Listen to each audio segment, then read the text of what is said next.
For January the 15th, 2019 to order. Wow, 2019, our first meeting of 2019. Thank you all for coming, and those that may be watching, let me call the roll. Councilmember Nakamura. Here. Mayor Pro Tem Lindenmood. Here. Councilmember Wheat. Here. Mayor is here. Councilmember Dodson. Here. Councilmember Kelly. Here. Councilmember Rigney. Great. So we only have 4 items on the agenda today, but we only have 1 hour. So start with the interlocal agreement for heritage improvements. Good evening, Mayor and Council members. Ray Silverius, Director of Public Works. I wanted to give you a quick update on the interlocal agreement we're going to have with a couple cities for the Cheeksburger Road and Heritage Avenue intersection. This is going to be between the Tarrant County, Euless, the city of Euless, and the city of Bedford, and the city of Colleyville have come together to make this intersection here a little bit safer for everybody involved. A couple months ago, I believe it was in November, the county called the 3 cities together to discuss the opportunity to see if we can come together and make some signal improvements at this intersection right here. And while all 3 cities did agree that this intersection does need to have some kind of safety improvement, and one of them being a signal for this intersection, and one of the issues we brought up is to whether we design the signal for the current configuration or we design it for a future configuration. So there was a lot of talk back and forth about that, but we did agree that we would go ahead and hire a consultant, or that a consultant should be hired to look at this existing and the future configuration of this intersection to see what we can come up with. Most cities were utilized to have this done, citing safety features for this intersection. And here I just kind of put some slides together to show you the layout of that intersection. Here's the intersection right there. The only thing that this aerial doesn't have is the right turn deceleration lane that the city of Euless has put in conjunction with the apartments that came in at that corner on the, what is that, northeast corner, sorry. And that right turn lane was put in. It's not built up to code per se because of the bridge that's further back to the north, but they managed to fit one in there. And let me see if I can go to that one right here. Very short. You can see, so it's a very short right turn lane. It's not really a long-term solution, but we were talking and discussing that if we did move forward with the signal, it would have to accommodate the future growth of that intersection because there's quite a bit of growth coming to that, projected in that area. Behind, like where we would be standing when you took that picture, back behind there is where the apartments are? Yes. That new big complex, yes, okay. On the left, yeah. Just making sure I'm Right here, oriented you can see correctly. it Okay. constructed on that Excellent. northeast corner. Ray, one thing that concerned, I was in the meeting when we talked about it, and one thing that concerned me was that I think it was Euless or Bedford wanted some kind of elaborate final signals there, but the challenge is that this street, that intersection is probably going to be widened significantly. Right. For turns and all that. So that's one of the things that we came up, we didn't know the ultimate configuration of that intersection. We do know it's going to be widened just due to the density that's surrounding that area. Right. And so one of the steps that we would take if all the cities were in agreement was to get a consultant on board to start looking at those, doing a traffic impact analysis, and seeing what that final configuration may be so that we're not shooting ourselves in the foot as we move forward with the signal. Exactly. So that is one Thank of you. the biggest concerns that they did bring up. So that, I'm sorry to take you back. Sure. Go ahead. no worries. And yes, you were present that day. Well, that's a concern because it's happened on one other issue that the money was spent and then the road gets widened and So You have to right. redo it, yeah. then the Absolutely. money is just basically thrown away. So everybody's concerned about that because they know that this road something has to happen at this intersection, Yeah. especially on the east side, just given all the commercial. So we do want to be thoughtful and thinking, forecasting to what's going to come in the future. So we do want to hire a consultant from the very beginning to put us a signal that may accommodate the growth that's Right. coming there and the ultimate street section that may come in that area. So I believe they're getting together. The interlocal agreement has been going around all the city managers of Euless, Bedford, Colleyville, and with Tarrant County also supporting us. We're hoping to fund, or the engineers that we do hire, we're hoping for all 4 of us to fund it. This coalition or this effort would be led by the city of Euless. They would be the ones doing a contract with the consultant, whoever they do decide to go with. They would be leading that action with providing us times for reviews and to provide our comments and to bring it forth to you, council, whenever we do get an opportunity, lay down some kind of options for the future coming. And Jerry was also there as well. Is that pretty much what we discussed? Yeah, just a little bit of the terms. The estimated cost of the signalization is about $250,000, and the plan is for total Okay. for the construction, and then another $25,000 or so for engineering. And so the idea is ULIS will contribute the initial $50,000 that comes from an escrow account related to the development that we spoke of earlier, the apartments. And so that's the first $50,000, and then the four entities will split the rest, approximately $50,000 each, and split the engineering about $6,200 each. If the cost goes above that, it has to come back for discussion. Oh, that's good. But one of the things that's nice about it is that all of the communities are participating, as you mentioned. Euless will take the lead, but Bedford has agreed to take over the signalization once it's in for maintenance and do some maintenance on the road as well. And so you have Bedford, Euless, Colleyville, and then Tarrant County participating at $50,000 each, with Euless kicking in the other $50,000 from their escrow account. And so we hope that this is the first of a series of things we can work on. The next being obviously improving heritage north of this intersection so that we can address the truncated right turn lane. The reason for that is that there is no right-of-way dedication at that bridge. Is that Colleyville? Isn't, Yes, it is. isn't it the case that Euless is putting in the 50, but the city themselves is going to also put in 50? Yes. Okay, I'm sorry. Yep. And so Just the to only clarify. difference is that the first 50 comes from the escrow. The second 50, potentially 50 plus, comes from, another source Pacific, within the city. Six, whatever it is. Yeah, because the project could cost more than projected, as could the engineering. These are very preliminary estimates at this time. But what we're committing to is that initial effort for the design engineering and for the project to proceed. But the reason why I think it's important for us is that Cheeks-Barger is going to have some type of improvement in the future, both east and west of this intersection. Heritage is going to have improvements north of this intersection. And both of those are going to be major concerns of ours.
or whether Daryl wants to go or not. That was, I'm ready. I don't know. Nobody paying attention. It's 7:32. We better start gathering around and start the meeting. It was beautiful there. Wait, what? I get the seniors. Oh. Is this yours? Again. Oh, that just came off.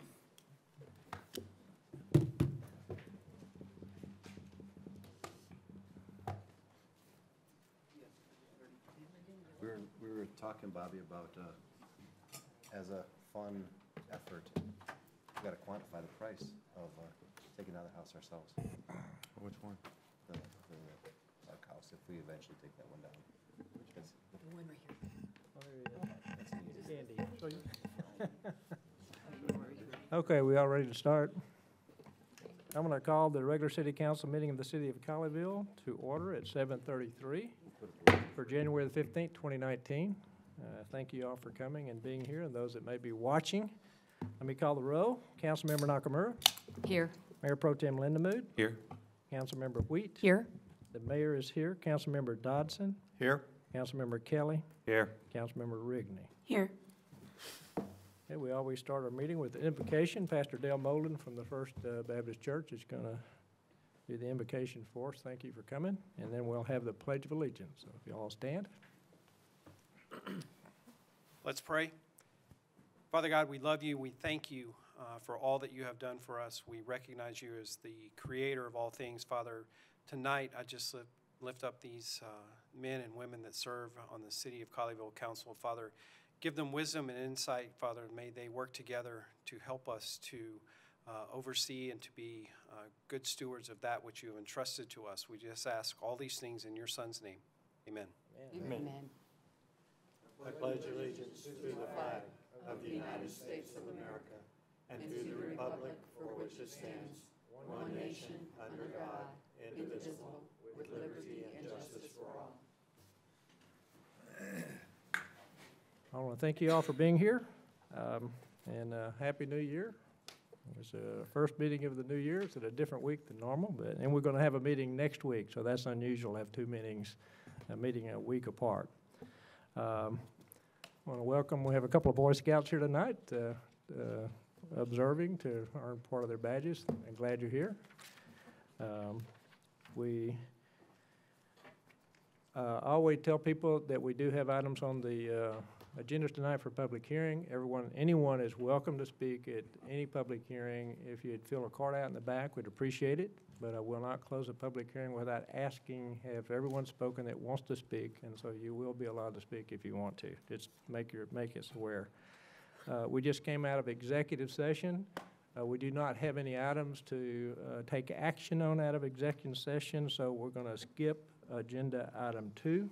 It's not needed, and move directly to agenda item 3, which is announcements, proclamations, and presentations. And tonight we have no presentations or proclamations to go through. We do have some announcement, as we always do. And I don't know if anyone is here for the Oak Alley development. It was on the agenda last time, bypassed.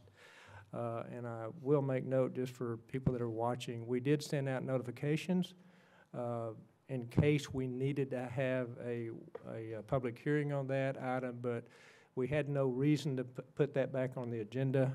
We're still waiting for the developer and citizens to agree on what they would like, and so it's not on the agenda. So I just wanted to point that out. It's not on the agenda tonight, even though a notice was sent out, so that's why.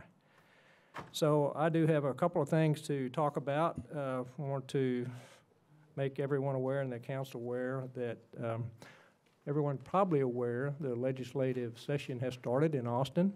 Governor Abbott has made his #1 priority school finance reform and really property tax reduction. And he's aimed at reducing property tax on all citizens and correcting the school finance issues, which are desperately needed, and especially around Robin Hood and how that works. And the way to do that is they're going to inject some more money into the school funds from the state funding. And so there's a lot of details around there I won't try to go through. I think is a positive direction. But what I wanted to point out is we have, me and the city manager have been in 3 meetings. We were fortunate enough to be invited to Austin by Governor Abbott's office to discuss the proposed legislation. It does have to do with cities, but it's the schools. It's kind of a combined process. And we were asked because the city of Colleyville is run very conservative financially, and it's really has been picked up as an example of how to do it. So I applaud all the city council and all the city staff. It's really an honor to be in that position. We've been in, they said a briefing by the policy staff to a group of mayors. I don't know how, there's about 28 people at that, but we've been in a couple of small meetings with just us and one other city and one county judge talking details. The last one was last Friday. We'll continue to talk to them, and so we have a place at the table to try to influence what's done. So I think that's a positive for our city, and I appreciate that. So the other thing is I have worked to update everyone on our sales tax situation every month, and because we have Highway 26 and we're always concerned about what impact that may have on sales tax. And this year, so sales tax gets reported from the state 2 months in arrears, and so this month report is for November, which is the second month in our fiscal year. So I've been able to tell everyone that every month we've been increasing. This month we did not. There was a reduction of about 4%. We weren't the only city where that happened to. South Lake and North Richland Hills had the same situation, actually more reduction than we'd had. Nonetheless, no excuse. The October report I told you about last meeting, I believe, was an increase, an incremental increase. But in last year, early in the year, we had some times where it did not increase. But it started going up, and by the end of the year, we ended up 4% above our budget. So I think that's a factor of what happens at the year. So you never know until you get a few months under your belt, but I'm going to faithfully continue to report to you in an effort based on transparency what's going on. So that's what's going on this month. So those are my comments. I know others have comments. Well, on another note, it's finally here. Our Colleyville Chamber of Commerce Annual Awards Banquet is this Thursday, January the 17th, at 6 p.m. at the Colleyville Center. There's still tickets available if people would like to come, and you don't want to miss out because a lot of our citizens will be getting awards, as well as our mayor has been nominated for an award, the city has been nominated, and Leslie Hill of the Colleyville Center has been awarded. So come on out and see if they prevail and who all wins the awards. So they can be purchased by contacting the Chamber of Commerce. We'll see you there. And I have two. I'm excited to say that last week, 5 Colleyville Fire Department employees were recognized by the American Red Cross for their life-saving actions. Jeremy Lewis, Robert Creamer, William Savage, William Hutton, and Terry Wisden were all awarded the Extraordinary Personal Action Award for their actions in response about a cardiac arrest victim at the Studio Movie Grill. The awards were presented by the Red Cross, Region Chief Executive Officer Keith Rhodes. We are proud of our paramedics and our first responders. Absolutely. You guys are awesome. We appreciate you guys. And then my second one is, if you come up to the City Hall, you'll notice that in the back, we took down those old dead hollies that were growing so crazy. I was going to talk about that. Well, you don't get to. I got you right here. And so Kathy and I would like to have our hats off to Lisa and the Parks Department. Absolutely. It looks amazing. So if you haven't been by recently, please do come by. It really gives those City Hall a whole new look. So we got that going on in the back, and we got other adventures we're going to do in the front. We're doing ADA ramps. We're revamping those across the front up here in the downtown area. Man, we're going to do some really cool things here at City Hall, and I'm really excited that we are taking our money and investing back into our city. It's been needed for quite some time, and it's looking wonderful. Thank you, Lisa, and the full Parks Department for what you guys have done. You guys are awesome. And the initiative to get out there and That's right. help take care of our city and improve it. Speaking about improving our city, no, just great minds think alike. The Webb House, which is a historic house that's located by the Red Caboose. A lot of people know where that is off of the Cotton Belt Trail. We are about to do some really great upgrades in that area. So it's currently got a picket fence around it. We're going to remove that, put in a new ADA ramp again, extend the sidewalk to make it more encouraging for people to come and visit, and really make it a place where the community can utilize that house and make it more attractive. So we're very excited about that, and we're going to get going on that soon. Good. Great. We've got some good news from Atmos Gas. We also have bad news every year when they increase our prices. But the good news is that we should be receiving on our February bills a cash back or an amount back. This amount will appear as a credit on our gas bill. And we're a member of a group of cities that's going to receive $5 million altogether. When I got this notice, I thought that it was $5 million to me, $5 million apiece. Unfortunately, that didn't work out that way. So hopefully you get more than 50 cents. But anyway, you don't have to do anything to get it. And fortunately, at least for 1 month, your gas bill should be a little bit less. And I get to talk about some exciting things we're doing at the senior center. We're doing some much-needed upgrading to the fronts of the senior center, adding new siding and awnings to the front of the building. And it's part of our community-wide facilities enhancement program, so making it look a little better for our senior members of our community. And for those that are interested in running for city council or mayor in the May 4th general election, candidate information packets are now available in the city secretary's office. Candidate filing for the general election is open from January 16th to February 15th. I'm really hoping to see a couple of people up here submit their packets. Find out tomorrow. Good news to come. Okay, if that's all the announcements, no one has anything else, we're going to move to agenda item number 4, which is the consent resolution, a reading and public hearing. So this is Resolution R-19-4345, a resolution approving city council action under consent items at the regular city council meeting of January 15, 2019. Whereas city council has taken action on certain items on the agenda under consent items, now therefore be it resolved by the city council of the city of Colleyville, Texas, Section 1, that the agenda decisions approved by city council action under consent items as follows are hereby adopted. A, approval of a professional services agreement with Freeze and Nichols, Inc. in an amount not to exceed $181,268 for the design of the Roberts Road reconstruction project and authorizing the city manager to execute the agreement, and it is so resolved. Right? Okay. Good evening, Mayor, council members. Ray Silva-Reyes, Public Works Director. I'm here to seek approval for the professional service agreement with Freeze and Nichols for the Roberts Road design. The contract is not to exceed $181,268.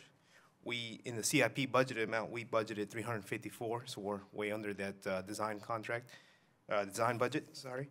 And Roberts Road, we brought this to the work session, I want to say back in August, and we talked a little bit about different options. And we decided it's time to move forward and start incorporating those design options that council discussed and start bringing you more of what realistically what can be designed for Roberts Road, since we're dealing with different types of payment options. You have asphalt on one side and concrete on another. So we need to start getting the professionals involved to lay out the options as to what we can do. Can we reutilize the concrete that's already there? Also, there's a right turn deceleration lane on Glade Road heading westbound right there by the church that will have some design ramifications as well. So we want to go ahead and start putting those designs forward and getting renderings to use and options to council to start seeing what we want to do as part of that the intersection approach. Okay. So I recommend approval of the professional service agreement. Okay. Council have any questions at all? Just one quick question. Sure. The proposal, or at least the package that we received, indicated that the road might be totally concrete. Has that been decided yet? That has not been decided. I know in our initial conversation with Freeze and Nichols, we discussed we may have a composite option of asphalt and concrete in order to reutilize what's already existing. So they are aware of both options, so it's not going to go either one way just yet. Okay. Thank you. And we'll have council's input in that as well, once we. That'll be coming back. Yes, And then sir. We'll have a couple milestone meetings with you. there'll also be a public meeting to discuss this, is that correct? Yes. Okay. We'll, as we do with every road project, we always take those out to the public to get their input, and this would be no different. Great, thank you. Mr. Mayor? Great, yes. Just a comment that the design phase for the engineering is $116,000, so that represents a little over 6%.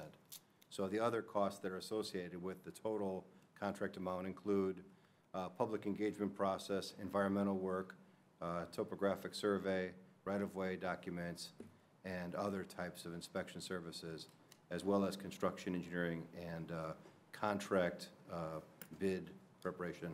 So this is in line with what we believe should be a reasonable engineering price as well. Yes, sir. Great. Very good. If the council has no more questions, I'm going to open the public hearing. Public hearing is open. Do you have any cards? No, sir. Have no cards. Anyone? Yes, Mrs. Hadley, you may speak.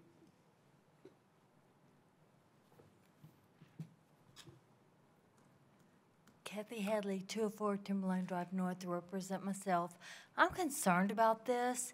Y'all act like $181,000 is not a big deal. I'm really concerned. What in the world is wrong with Roberts Road that we need to spend that much money to upgrade Roberts Road? From where I'm standing, there's nothing wrong with that road. We don't need to spend that kind of money.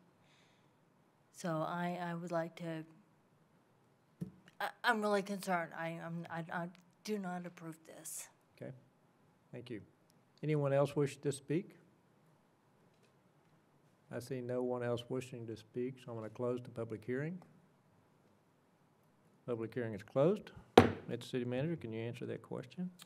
Yes, this, part of this work is to provide design services and to determine how the road would be improved and how the road would be brought up to a standard that both matches the roadway to the north as well as in line with our ultimate improvements at the intersection at Glade. And so there are a lot of questions, as Councilmember Dotson alluded to, about whether the pavement type would be concrete or asphalt and how it would match with existing conditions to provide some savings and not necessarily replace all of the road. But all of this, these items are discussed and reviewed as part of this engineering review, and that's what we approved tonight. So this is for engineering services to evaluate and design the ultimate road construction, which would be back to council at some future time. You know, I think part of the question was, why are we doing this anyway? Why are we paying any attention to Roberts Road? And if my memory serves me correctly, it's really a half road. And there is some more development going on there that was approved years ago before any of us were on council, right on Roberts Road, that will add some additional housing right across the street from the church. And so there's going to be some additional traffic due to that. But fundamentally, the road does not meet city specifications. Is that correct or not? That's correct. Okay, so that's fundamentally why it's being looked at. Okay, if no further discussion by the council, a motion is in order. I move the adoption of Resolution R194345. I'll second. You have a motion to approve by Councilmember Dodson and a second by Councilmember Nakamura. Would you open the vote, please, ma'am?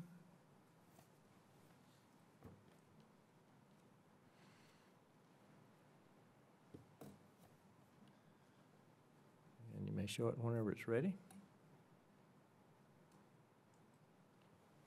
Okay, that motion is approved, therefore the resolution is approved. Moving to agenda item 5A. 5A is second reading and public hearing of ordinance O-18-2072, consideration of amendments to the Colleyville Code of Ordinances, Chapters 2 and 86 related to telecommunication providers. Okay. As stated, this is the second reading for this ordinance. This is one that came out of the Federal Communications Commission's Court, one that went back to the feds for approval because there was too many discrepancies as what the city wanted to do versus the 5G wireless providers. And finally, we got this settled, and so here are the ramifications, if you will, from that ruling. And there's only 3 updates to our current ordinance. And the first one being that the application fee for the first 5 notes stays at $500, but each additional fee after that will go from $250 down to $100 per the new rulings. The FCC rule does not allow the co-location fee, which was $20, but did increase the annual fee from $270 up from what we had it at $250. So we did gain a little bit on that one. On the second one, we did add a variance/exemption procedure. This is intended to address the aesthetic limitation under the FCC rules. So instead of denying the whole application, now we do have some flexibility in there to work with the 5G wireless providers to make it look to provide some aesthetic articulations inside the right-of-way. Okay. So the end of the third one was to amend the certificate of operations so that any nodes not active within 60 days would be deemed abandoned, but that days would have to be increased from 60 to 120 days. And those are the 3 major impacts from the rulings that came out that will affect our ordinance. Okay.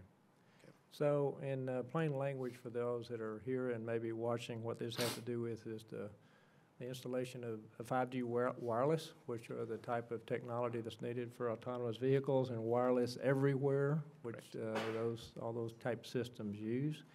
And the federal government regulations were coming out, and all the cities knew that. And so we passed these ordinances to try to put in place as much control as we thought we could exert on the industries that would want to put that equipment in place, because these will be wireless devices that they will want to put on poles and light poles in many locations because they have to be very close together. So our concern was, well, they're going to want to put them on all of our light poles and lots of places. And basically the regulations were being such that it was being pushed very hard. Federal government wants this technology to go out there. We are concerned about how's it going to look, where's it going to go, do we have any right at all as a city to control that? So we wrote this ordinance to put those controls in place. And what's happened now, as Ray said, the regulations have been finalized, and where we took steps and the regulations kind of overrode what we did, and there's only like 4 of them, but they have to do with fees that we can charge. Correct. And constraints that we may put in on aesthetic features, as which we were concerned about, we have to change. So that's what's going on tonight. We're modifying our ordinance to make sure we're in compliance with the federal regulations. Correct. Okay. Any questions or comments by the council? No? Then I'm going to open a public hearing. It's a second reading, so we will take action tonight. Public hearing is open. Don't believe I have any cards. Does anyone here wish to speak on this item? I see no one indicating they want to speak, so I'm going to close the public hearing. Public hearing is closed, and if there's no more discussion, a motion is in order. I'll move to approve ordinance 018-2072. I'll second. Okay, I have a motion to approve the ordinance by Councilmember Kelly, a second by Mayor Pro Tem Lindemood. If there's no further discussion, would you open the vote, please?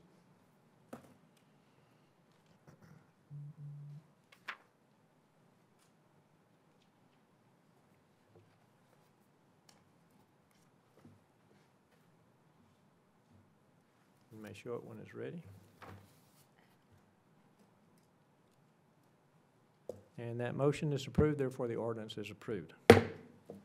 Okay, the next 2 items, 6A and 6B, are first readings of ordinances that make changes to Land Development Code Chapter 5, Tree Preservation, and Chapter 7, Sign Regulations. So if you've been with us for the last few meetings, we've done some of these chapters, and we go through these changes pretty much item by item. It takes a while. So what we're going to do, I propose that we move on to 7, and 8, which I think will go very quickly, and then come back, because there may be, I know for 8 is a plat, there may be someone here for that. So they don't need to sit here for a long time waiting for that. That's okay? Yes. Then with that, we're going to move to agenda item 7A.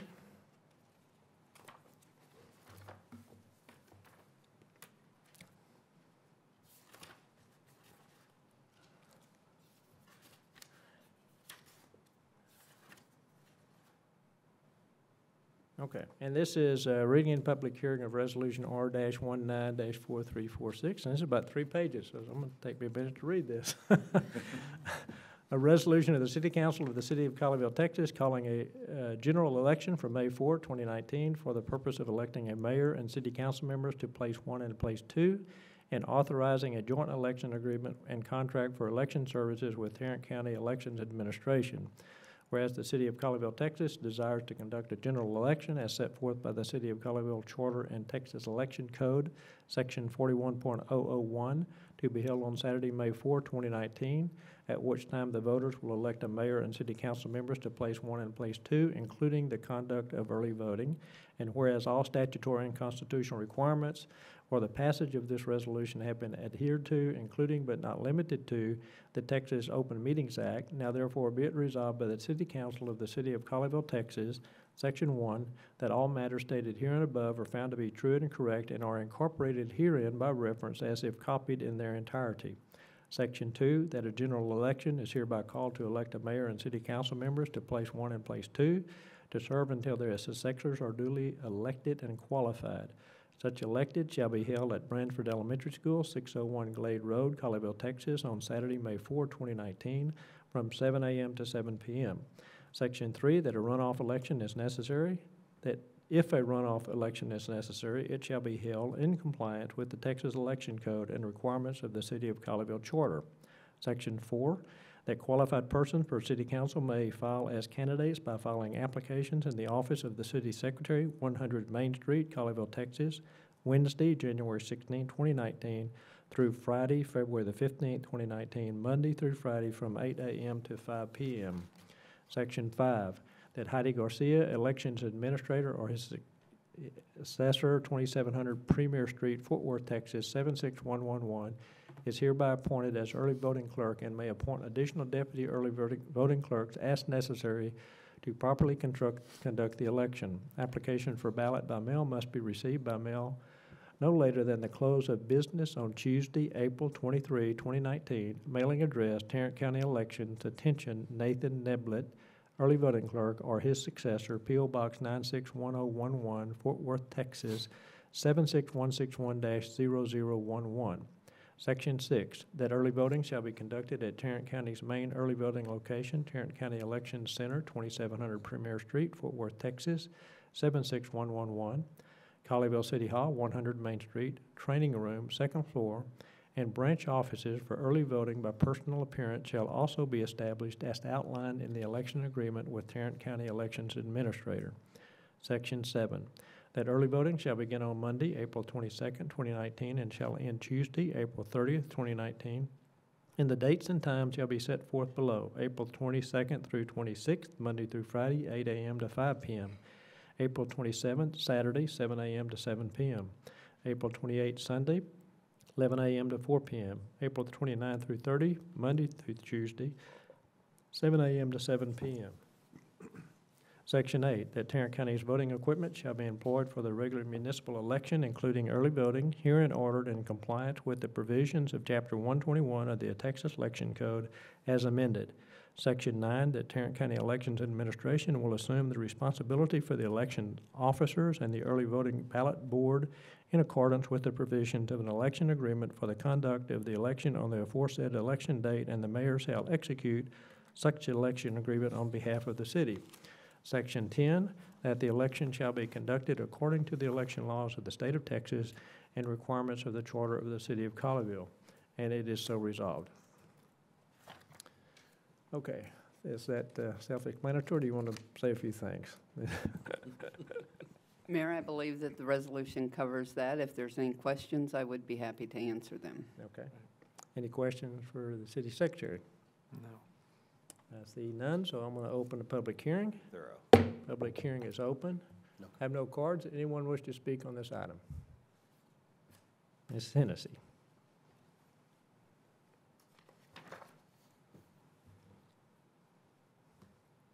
Kathleen Hennessy, 5013 Stonebridge Drive in Colleyville. Just want to say for all of you who are running, I assume some of you will be running again, please run. You guys are a wonderful team, and we don't want to see anybody gone from the team. Thank you. Thank you. It's a nice thing to say to us. Anyone else wish to speak? I see no one else wishing to speak, so I'm going to close the public hearing. Public hearing is closed. Motion is in order. I make a motion to approve Resolution R-19-4346. I'll second. Okay, I have a motion to approve by Councilmember Nakamura, a second by Councilmember Rigney. Now, would you open the vote, please?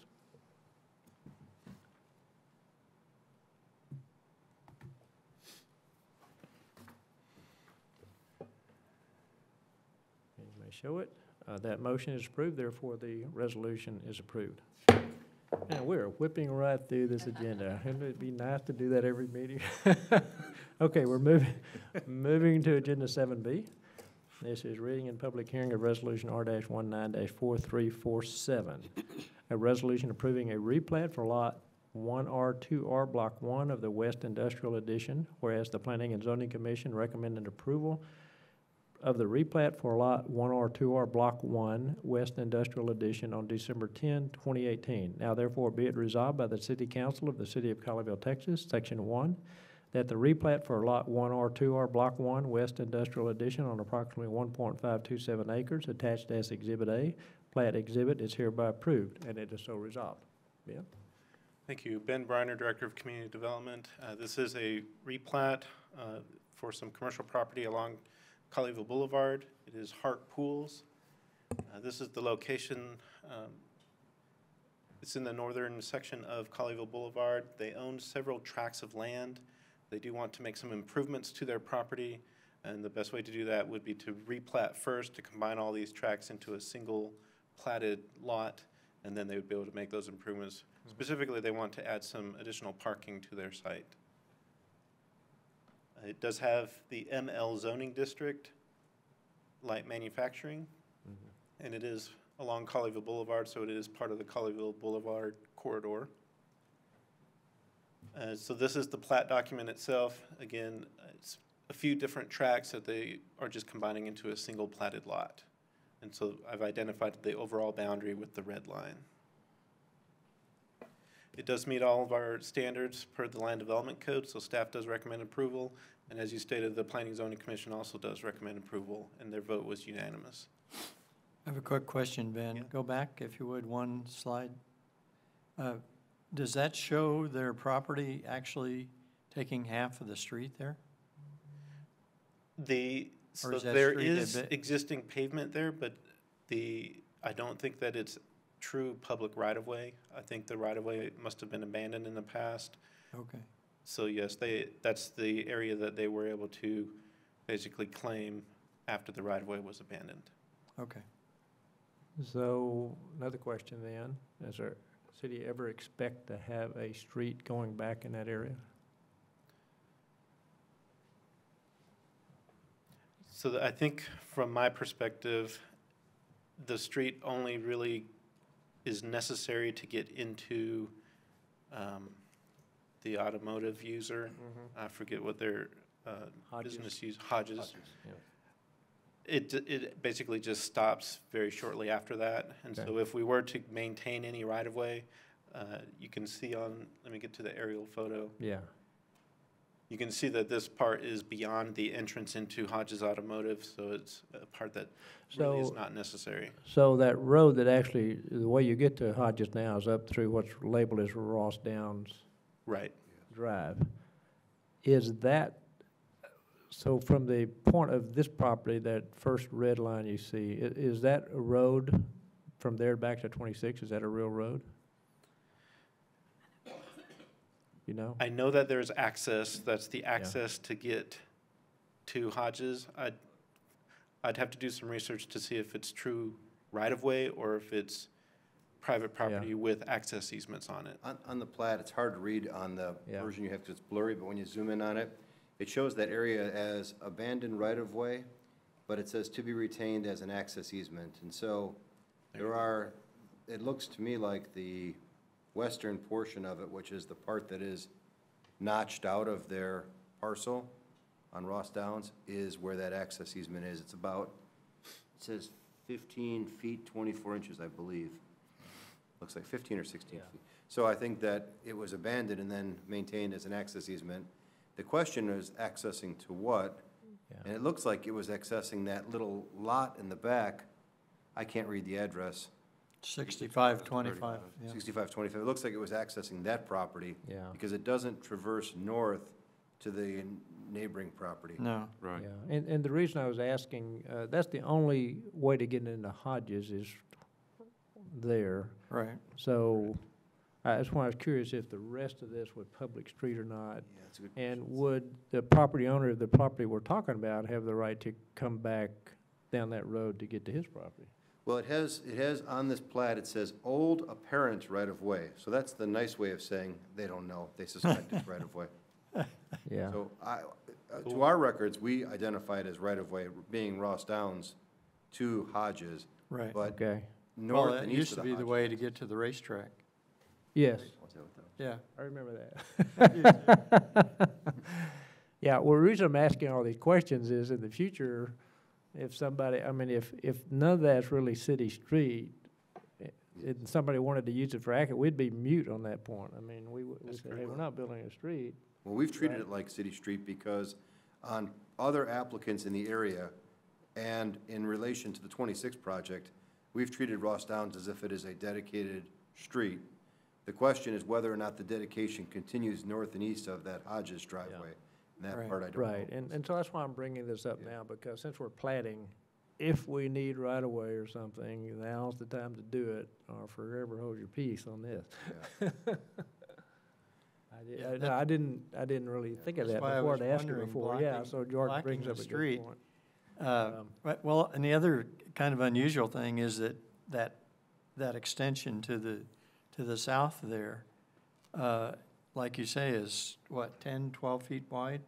Or 15, you said, I think? Well, it's Yes. 15 on each side of the center line, so it's 30. Yeah, it's 32 total, but So- 16 of it is on their property. Yeah. Right. So I mean, it looks like the two cars that are parked there may be to the other building. Correct. In front of it. Yeah. That's Could why, be. Aerials is can there a be way off. to Just kinda move weird. that, Yeah. that line back to square it off to where we're not blocking the entrance on the backside off of Ross Downs? Well, Is just, that possible? it does look like, just to clarify, that leg of the property on Ross Downs is made up of more than just what used to be the right-of-way and is now easement. Right. So it appears that that piece is more like 41 feet wide, of which the eastern 16 feet is that easement. Yeah. Yeah. And the remaining 25 feet is just property. And Yeah. so they may be parking on the neighbor's property, or there may just be a shift in the aerial on overlay. It probably, well, I take it back, I started to say, it probably not ever gonna make a difference other than to this property that we're talking about. However, notice that building just to the south of the property, it has an entrance off of that right away from the back. Exactly. So it could potentially make a difference to them. But where I'm going with this is, the property owner that owns this red area can cut off, is that true? Cut off access if he chooses? Well, it says apparent right-of-way abandonment, and it says to be retained as an access easement. So I would say they could not cut off. But the Good. problem is that access easement, It though, doesn't go all the way. doesn't go all the way, Right. and neither did the Right. right-of-way. So Right, so he could cut it off to that building. I mean, but he could do that today. Yes. you can do that today. Okay, so Yeah. it makes no change to I that. want that. Yeah. Yeah. All right, so, taking it, great discussion, valid points. I'm taking it, nobody on staff has any concern about any of these things. No. Okay. I don't have any. Okay. All right, thank you. Thank you. No other discussion, I'm open public hearing. Public hearing is open. Have no cards. Anyone wish to speak on this item? I see no one indicating they want to speak, so I'm going to close the public hearing. Public hearing is closed, and a motion is in order. I move adoption R-19-4347. I'll second. We have a motion to approve by Councilmember Dodson. I believe it was Councilmember Kelly that seconded. Kelly, correct. Okay. Okay, so if there's no discussion, would you open the vote, please?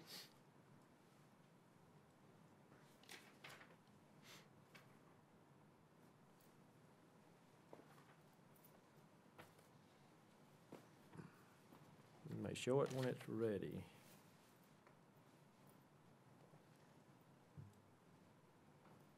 Okay, that motion is approved, therefore the resolution is approved. Okay, the next item is a table item, is the Old Grove addition. It's been there for a few meetings. Mr. City Manager, we have any additional information on that item? No. No, okay, no additional information, so we don't need to take it off the table tonight. I will say that the staff is going to talk to the applicant next week, and if they're not ready, we're going to probably drop this from the agenda. Agreed. So just FYI. Okay. All right, so now, next thing, citizen comments, we can go back to 6A and B. So, I guess I have a question. Mrs. Hadley, Ms. Hennessy, you are out here, and a lot of times you will stay until the citizen comments. I don't know how long it'll take us a little while on 6A and 6B. I guess I'm looking for guidance on, would you like to move citizen comments to right now in case you don't want to stay for those, if you have citizen comments? Yeah. That's a yes? Okay. I agree. All right, so if everybody agrees, we're going to move to agenda item 9, which is citizen comments, presentations regarding items not on the agenda. And Kathleen Hennessy, you have a card. Great. Okay, yes. Thank you.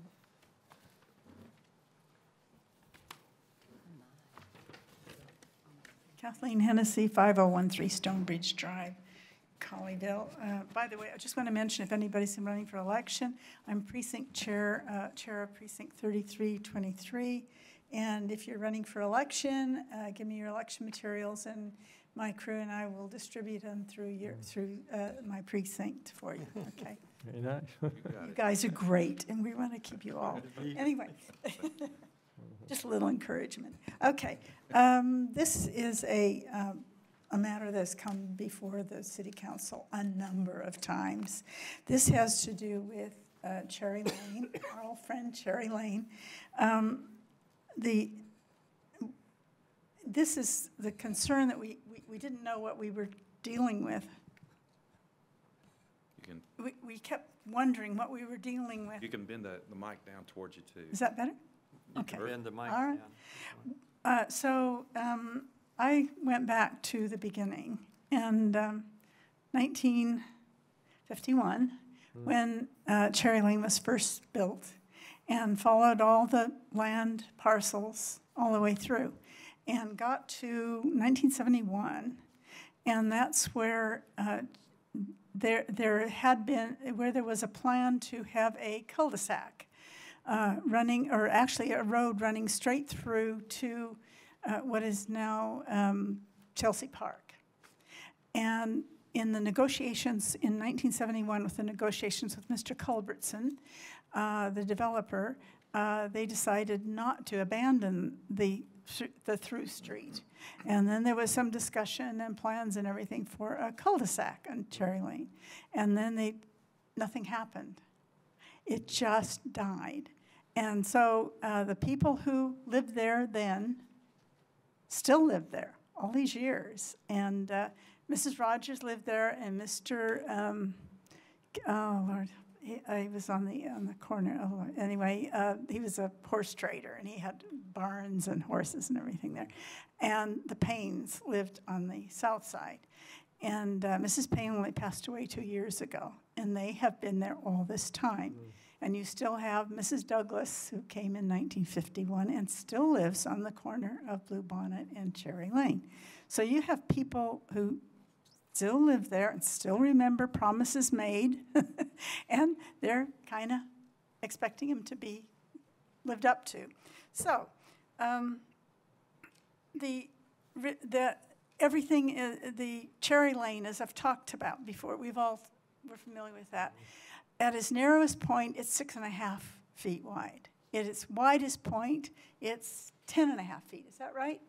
10.5 feet? Or I think it was a little wider than 10 and a half, but 10.5, maybe 10 and 3 maybe 12, quarters? maybe 12. Was it? Oh, okay. Well, it depends on whether Doesn't you matter. count the grass near it or not. Right. We got some really some problems in that some new family moved in, and they are used to living in a subdivision with streets and curbs and boundaries and everything. And all these neighbors who've lived together all these years with no problem, and they all carted all their garbage cans up to the west corner of that part of Cherry Lane, and then the garbage trucks would back up and pick up the garbage. Well, nobody would understand that, but this, and they, they worked with the postman, everything. It's not a street. That's the problem. It's one of what they call the leftover. It's a leftover. Nobody has ever tackled this since 1972. And so I went back to all the deeds and all the city council minutes from 1971 until now, looking at everything that mentioned these properties. So here they are. These are all the minutes of all the city council meetings that mention this. So it looks like there is no city street or anything. It is the only thing I could find is a temporary pass-through, is what in the city regulations.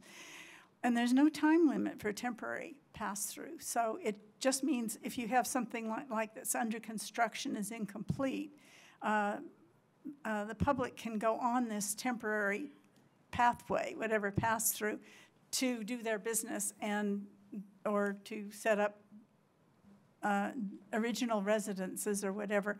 But eventually the idea is that something will happen.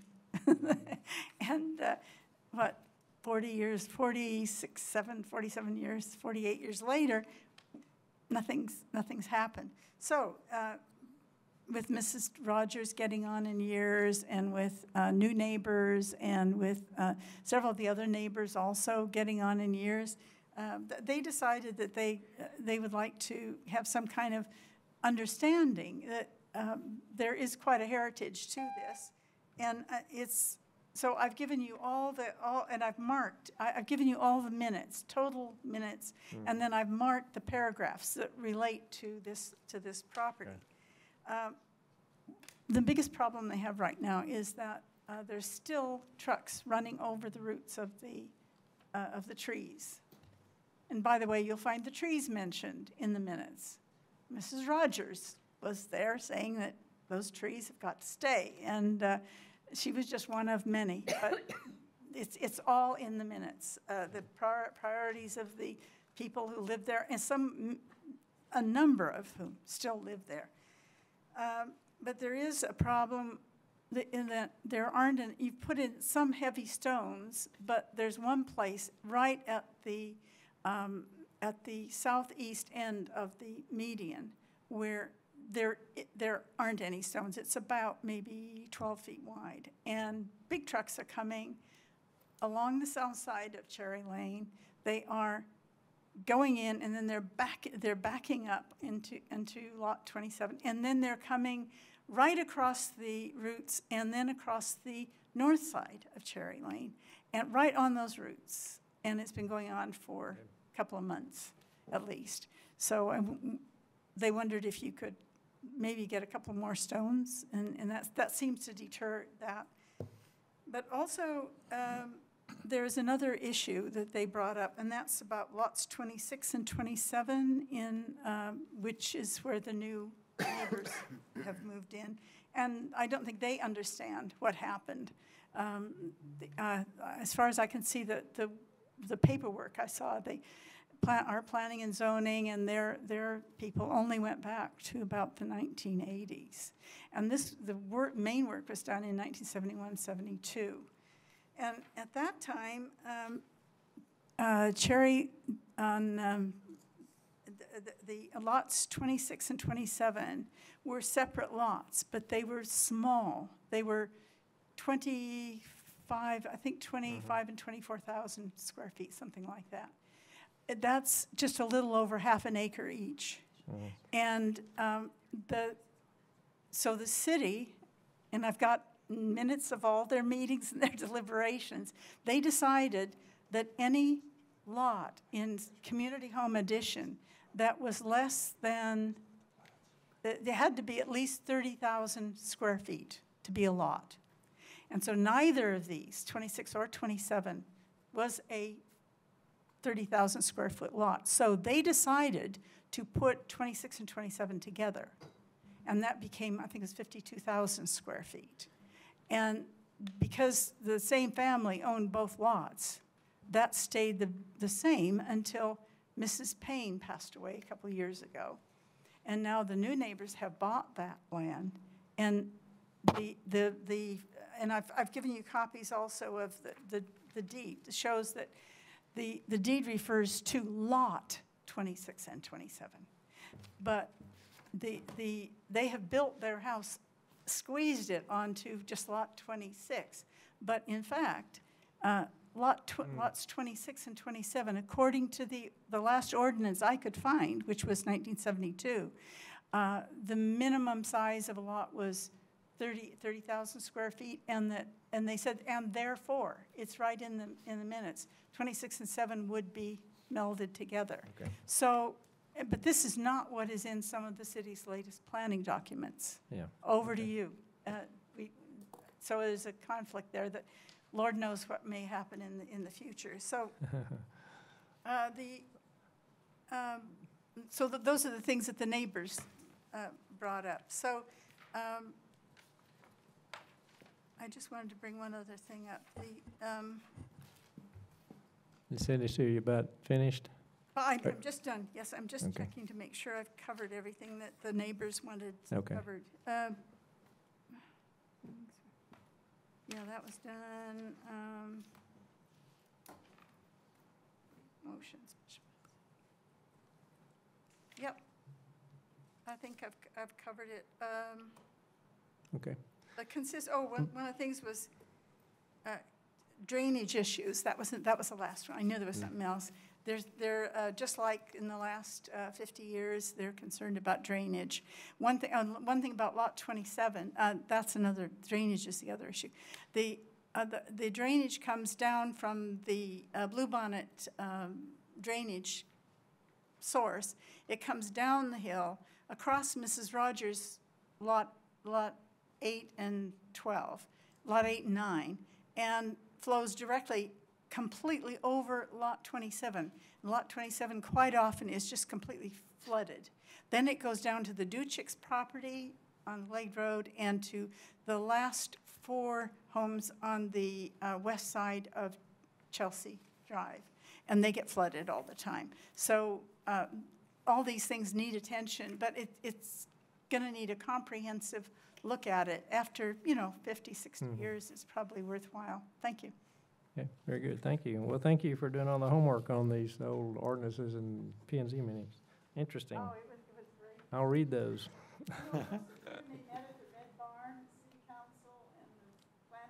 Yeah. Okay, I do have another card, Kathy Hadley.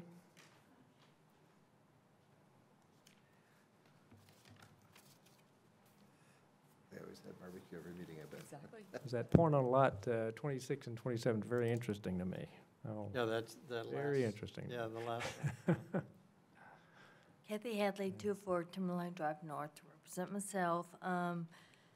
I'd like to talk to you about Cheeksparker Road. I don't understand why in the world we're wanting to widen it, put curbs, and do these huge sidewalks. Y'all are destroying the homes, the land by the homes. Those homes were there first, and this problem started with the flooding after the mosque went in. That was a huge piece of land where a lot of the water would go, and I would like to know what drainage issues the mosque had to take care of when that was built, because now these poor people, when it rains, their land is flooding terribly. And I know that y'all can take care of some of the flooding in the ditch by the houses, but Cheeksburger does not need to be changed, does not need to be straightened out. There's a story behind that road, and it plays a vital part of Colleyville. And may I tell you the story very, very quickly? Cheeksburger, there was and may have these wrong, but it's like Miss Cheek and a Mr. Sparger. Mr. Sparger would take his wagon and he would go from one end of Colleyville down to see Miss Cheek. And this was years ago, before I even came here, and he made a trail. And they ended up, I guess, getting married at some point. But anyway, so Cheeksburger was made because of the trail Mr. Sparger made to go see Miss Cheek, Cheeksburger Road. And now it is in the works to change Cheeksburger and make it straight and fast so people can blow through and leave their trash and their speed behind for everybody else to enjoy. I do not want that to happen to our city. I want it left alone. It plays a vital part of the history of our city, and people can just slow down and enjoy the drive through Colleyville. If they don't like it, they can go another way. But, people can slow down and just enjoy the uniqueness of our city. I really want y'all to think about how wonderful Colleyville is. It's because of these special little stories like Mr. Sparker and Miss Cheek. This Cheeksburger has a story behind it. Let's not destroy it and make it fast and furious for others. Please. I would appreciate it. The other thing is, I did go and I talked to the chief of police, or the fire chief. He was not there, but the assistant chief was there, and I spoke with him, and I asked him, does Cheeksburger ever give y'all any concerns getting to a fire? And he said no. He said if it's a traffic time or whatever, what they will do is they'll just call a different fire department that's in the area about closer to it, they can cut through and not have to go Cheeksburger or whatever. They make allotments for the differences that are going on the time of the day. So it's not, I said, is it a problem? Not a problem in the least. So you cannot use the fire trucks and the fire department as an issue for changing Cheeksburger, because I've already checked into it. Please, please, please don't change Cheeksburger. But do help the people who have flooding issues, but try to maintain Cheeksburger's beauty. The other thing is more concrete, adding the widening the road curbs and super wide sidewalks will just cause more flooding because the water needs to go into the ground, and making things wider with more concrete will just cause more problems. And I'm sorry, I'm trying to go as fast as I can. We are now paying the price of all the concrete, and they want to do more concrete, and I think it's just time to slow down on all the concrete. We can make changes.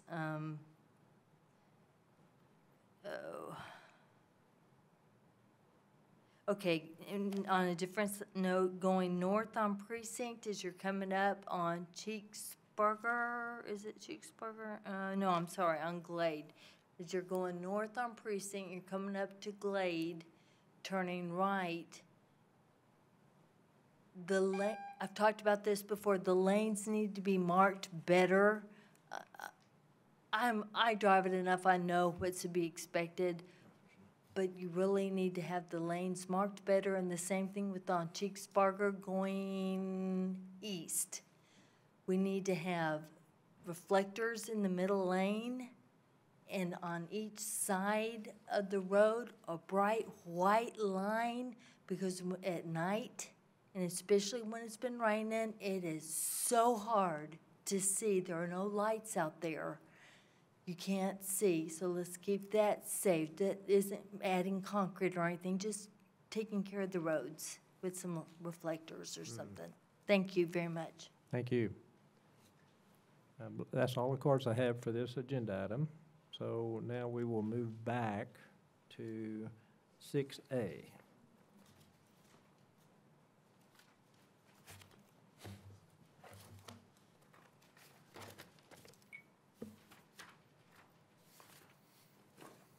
So 6A is first reading and public hearing, so there would be no action tonight of ordinance 019-2073, consideration of amendments to the Land Development Code, specifically Chapter 5, tree preservation.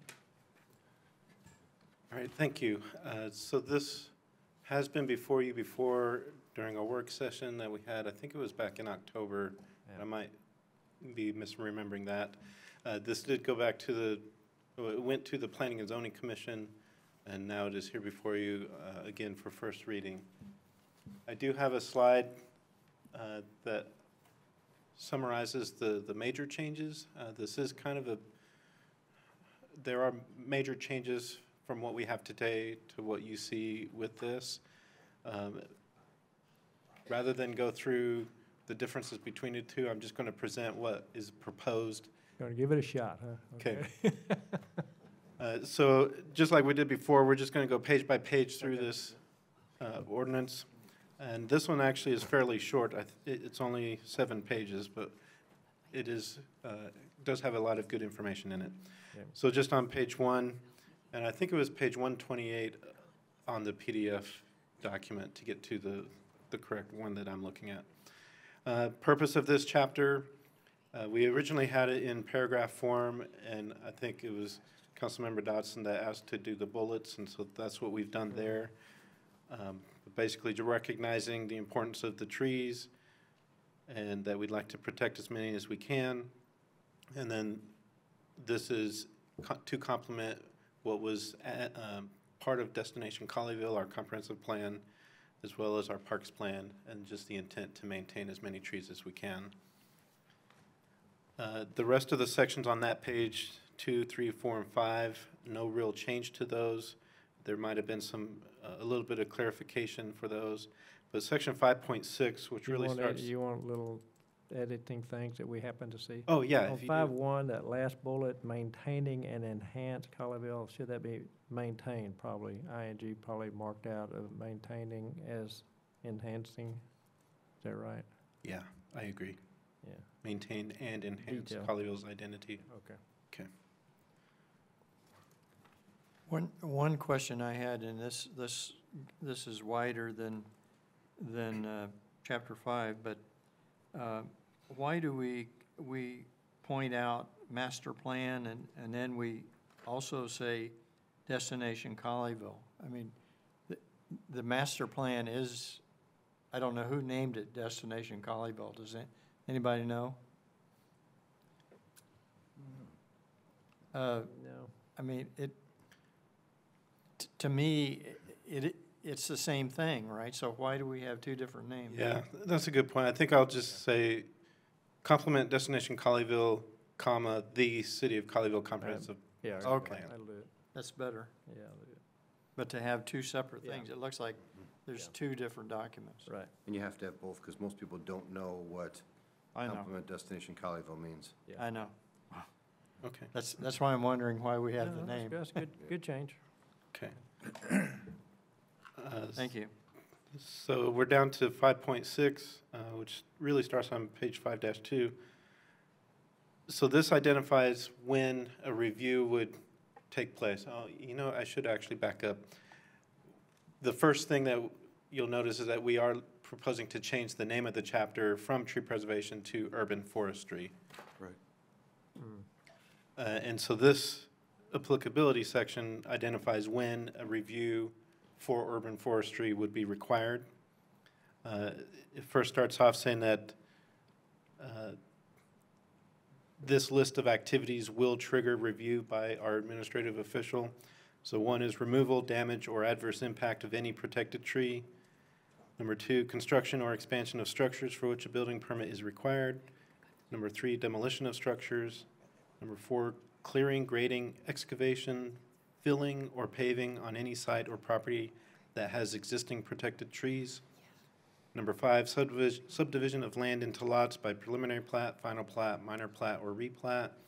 And number 6, required site and landscape plan submittals for commercial or institutional uses, as well as any site plans that are part of a PUD, SUP, or other zoning case. So we tried to list those out to identify any and all activity that would require review. Now, in letter B, there are a few exemptions. One, it would be for any franchise utility work. They would be exempt from any review. And then number 2, and that would be within the appropriate easements and right-of-way. Number 2, any work for an active single-family use that is 1 acre or less in area and where a habitable single-family home exists and is occupied as the primary residence of the landowner. So if you own the property, you live there, you have 1 acre or less, you can remove a tree and it would not trigger review from I'm our sorry, Ben, administrative where official. are you right now? It's On B2 under subsection 5.6 applicability. Okay, I'm sorry. Where the blue comment is over to the right. Mr. Yeah, so there was some discussion about whether the 1 acre is the right number for that. Yeah, Currently, we have a 2 acre exemption, so if you're less than 2 acres, yeah. you don't go through the review. Yeah, it could be that the so 1 acre doesn't quite cover our residential zoning class, because we have a residential estate, which is bigger Right. than 1 acre. Correct, And the original one probably covered that, yes, and this would not. that's So I right. guess the question is that, if they ask it, is it reasonable to leave it there? What was our discussion about moving it down? It was primarily so that we can have more review. Yeah, So if you have 1.5 acres and you want to take out 10 trees, should we review that? And we felt that it would be appropriate for us to review, to make sure that they're not just taking. So I live in RE, as does Councilmember Rigney, and we get lots of trees. I routinely, nearly annually, have to come in, bring somebody in and trim and take out dead trees and a lot of stuff. Does that trigger a requirement to, every time I do that, to come talk to you guys? It would trigger, yes. Mine is like But we may consider that unreasonable. It sounds a little unreasonable. Now, as far as the review, it might be a simple phone call, Yeah, and our urban forester might go out and just take a quick look and say, yeah, you're fine. yeah. And so it more than likely would not be a lengthy process, but it would Yeah. be something that we would need You to have be to aware of. pay, you have to ask for a permit or anything? What do you gotta do? What? Why can't we just say residential lot? Yeah. What do you mean, So like exempt RE? What are you saying? Yeah, I mean, it's a residential lot, you should have the same rights as anybody else on your lot. To me, I think that you should have the same rights as anybody that's on a R20, R30, R40 So not basing it on on the size of size. the lot. Right. So the 2 acre limitation would capture that. Yeah, so RE, actually, I guess the minimum size for RE is 2 acres, right? Almost, it's 80,000 square Yeah. feet, which is slightly under. Yeah, close. Yeah. That's 6,000. So what I'm sitting here thinking, That- from what your comment, do you do it by size, or you do it by zoning, residential zoning category? I'm asking a question, what are your thoughts? I think it's between the residential and industrial, really and truly. That's my opinion, that you guys on the larger lot should have the same rights Yeah. as I do on my smaller lot. So I was trying to think of both sides of this, pros and cons. I guess for just a homeowner like me and Callie, we're not gonna do anything that's a problem, because it's just maintenance of our property. If somebody bought a property, I mean, mine's not really developable more than a house anyway, because the creek that goes through it, but if it was, I guess somebody could come in and buy it, wipe everything out if they chose to, but it'd be to their detriment. As long as it's not a developer. I think the problem comes in when you get people developing. I think it says that you have, it only goes for those that are living at that lot Yeah, that's at true. that It time. says that for people living there. And here's the other deal, Mayor. You guys live on these larger lots. You're more subject to have more trees fall and Yeah. things that need to be maintenance Can't do than anything about somebody it, like yeah. I do. Yeah. So, again, Yeah. I mean, I hate to say that we're putting the thumb down on people, but I think for Yeah. a person that already owns that lot, they should have that right to do Yeah. what they need to maintain their lots. Anybody feel different? Or maybe you do? No, I don't, no. Okay, so this first reading, so let's note that and think about what should go there. You'll say residentially occupied or residentially zoned? I think occupied is a good Yeah, word to use. Probably a key word. Then you could have an ag. Occupied, yeah. Because it would keep a developer from coming in. Well, that's Yes, where- right, 'cause you come by. They're yeah, cutting. Right, right. No, but I'm saying, then You you do could either have an by ag property. size or zoning. Yeah, so I knew this would come up. So RE is the zoning category. We can't have single residence on agriculture, which can be any size. Right. So, So if you did it by zoning district, I would not include agricultural. right. as Which, part of it. which hits the majority. I mean, there are some ag residential, but not a lot. Yeah. I don't know how many, No. but there is a trade-off. A good example of an agricultural property could be Wes's property, Yes, where that Who's- parcel, right. Wes, West, Oh, yeah, yeah. out there on where that McCain. parcel had a lot of trees on it. Yeah. And so so that, the way that's getting handled, you know, it's basically R20 and ag. He's gonna keep his lot ag, Yeah. which is, I don't know how many, several acres. I think it's Three two. or 4 acres, yeah. Was it three? I think So it's that 4 makes maybe. sense that he should On the other be able to side. do what Oh, he needs to do. No, he's. Okay. Right. And so the question is then, do you say residentially occupied, Yeah, which then would give Wes the right to remove trees that were problematic? But, you know, it also then gives somebody who has a 40-acre ag property the right to remove any trees. Well, I don't think they want to go that far. I think it's, rather than just say a 2-acre limit or even a 1-acre limit, it's based on zoning district, but they still have to live in the house that's on that property. Right, no, I'm using Wes as the example, because he could build a home there, and then in the future have maintenance issues, because he has a lot of trees on that property, and so they may have to come down. And so if you say residential occupancy, which then could apply across districts, you could have somebody who lives on a farm property that has a lot of trees, that then would argue, I live here and I'm gonna clear trees as well. And I'm not so sure that's a big problem, because again, it's not a developer, it's a owner of a property, maintaining their property for whatever purpose they have. Didn't we at one time talk about limiting the number of trees, like, I'm using just off the top of my head, like 2 trees per acre? And then if it was over 2 trees, that they had to come to the city to let us know what they're doing, Yes. without any type of fees or anything like that. It was just, Is that a certain time frame? That's what I was gonna say, is it all at the same time? If you're gonna Because like the mayor and Callie are saying. take down 8 trees, I'd need, Yeah, no. 9, I'd need to call. well, it'd be, I mean, hopefully you don't get more than 2 per 43,000 square feet, but, Every. Yeah. Well, yeah, I think talking zoning up to RE handles it. What we're talking now, just where are those ag examples? Okay, Mrs. Garrison's an example. Yeah. Well, I don't know. The house where she's at, I don't know, that may not be ag. They bought all that It's land. ag. She lives on an ag. Remember they we rezoned- just rezoned it and that house back with it too, as a matter of fact, on that far end. But, It's Yeah. all one now. Yeah, one, yeah. yeah, we Yeah. put it all in one piece. But can you think of another one? Rare, no, Burke lives on ag right now, but that's gonna Isn't change. that right at Westcote and McDonald School, where they've got the alpacas? Shoot, not Miss Tennessee's. I don't know, I don't know if that's, I don't know what the zoning is of that, you know. On where the she's north talking- side there?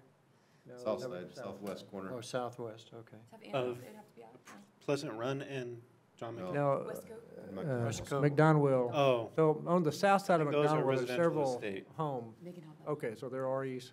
yes. Okay, so that would fit, those would be REs. Brainstorming. Yeah, no, but, you know, I'm thinking examples. I think they because have there's not a more lot. than 80,000. Like Nancy Rogers' lot, maybe? Nancy Rogers' lot, because I think she has, 3 acres over there or something like Yeah. that? Yeah, yeah, you'd be an example. 3 or 4 acres, I believe.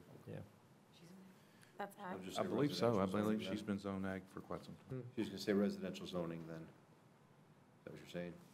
That's what I'd say. Yeah, that makes sense. Which does not include the ag zoning. Right, just any residentially zoned property. So it has to be residentially zoned and owner occupied. Yeah. And of course, owner occupied, Yeah. yeah. That was, Yes.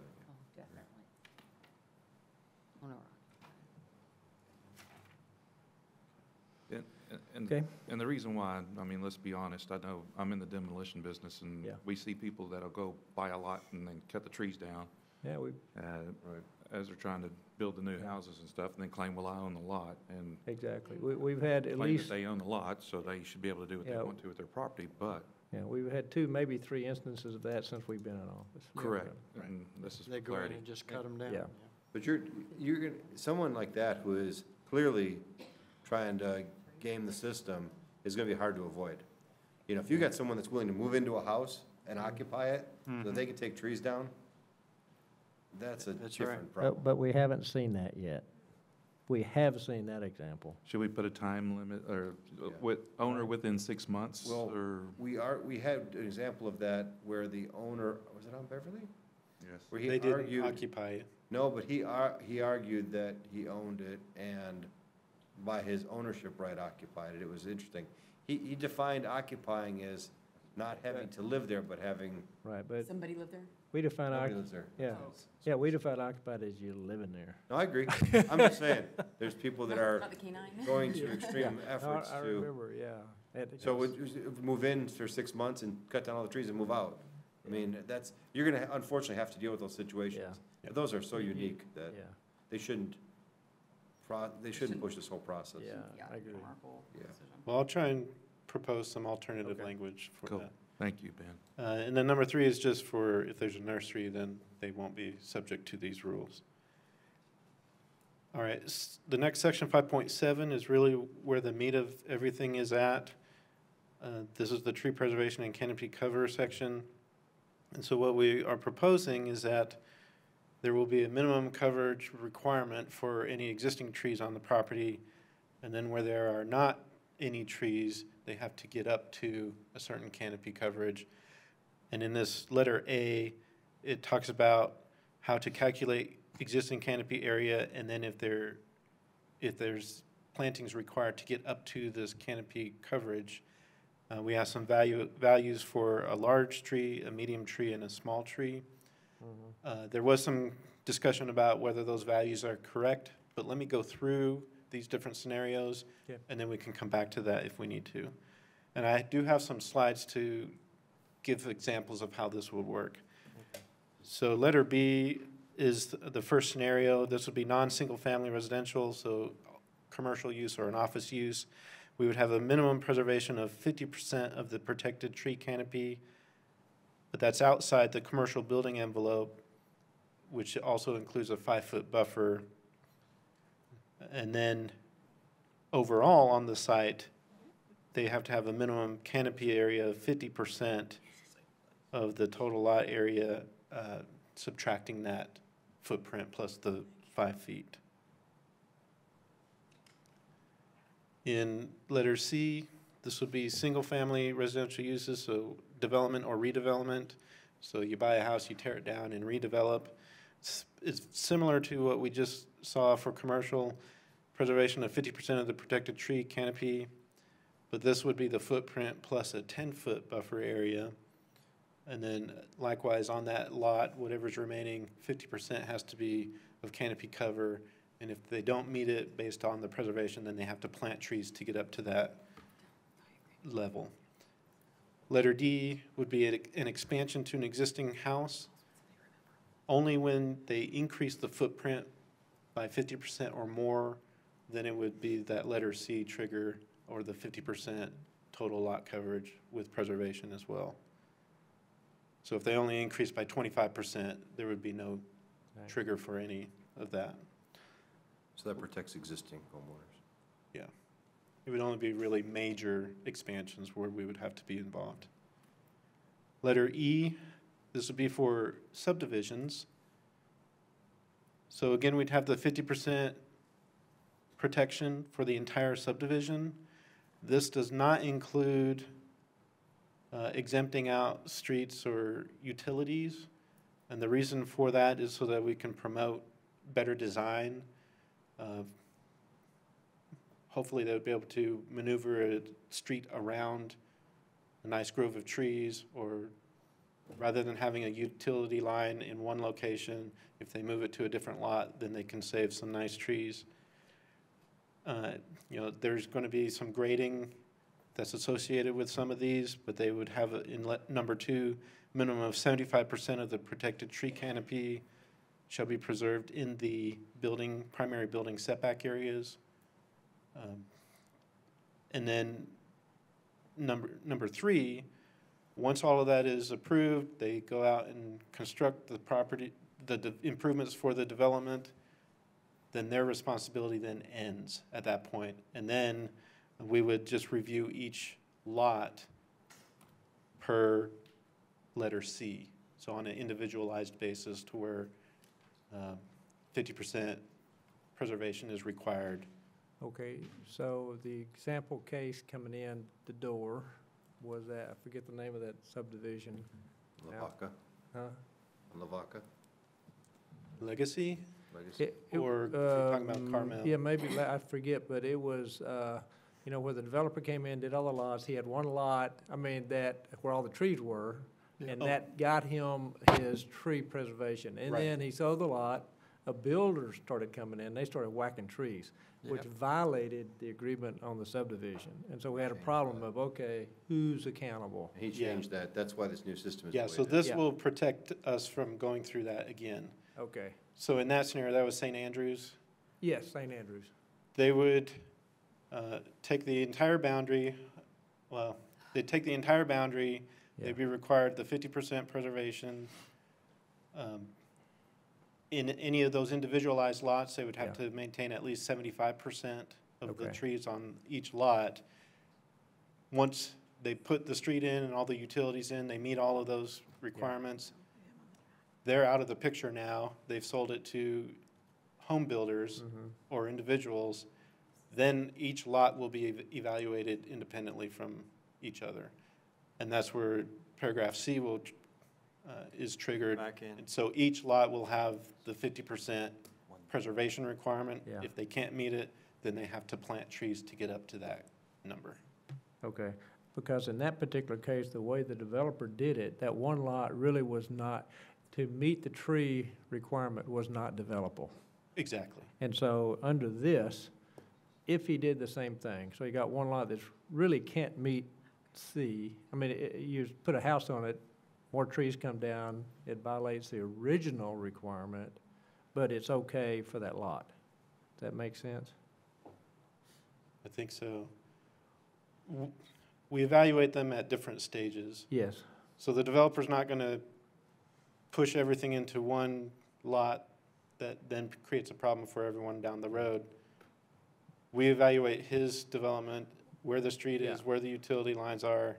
Yeah. Well, what needs to happen, another point here is, if the city, if a guy did that, and a clump of trees, one tight, but he still wanted to make a lot out of it for his yield, the city's got to be smart enough to recognize, well, you need all those trees to satisfy your overall development goal, therefore that lot can't be developed. It's got to be open space or whatever, can't have a house on it. Does that make sense?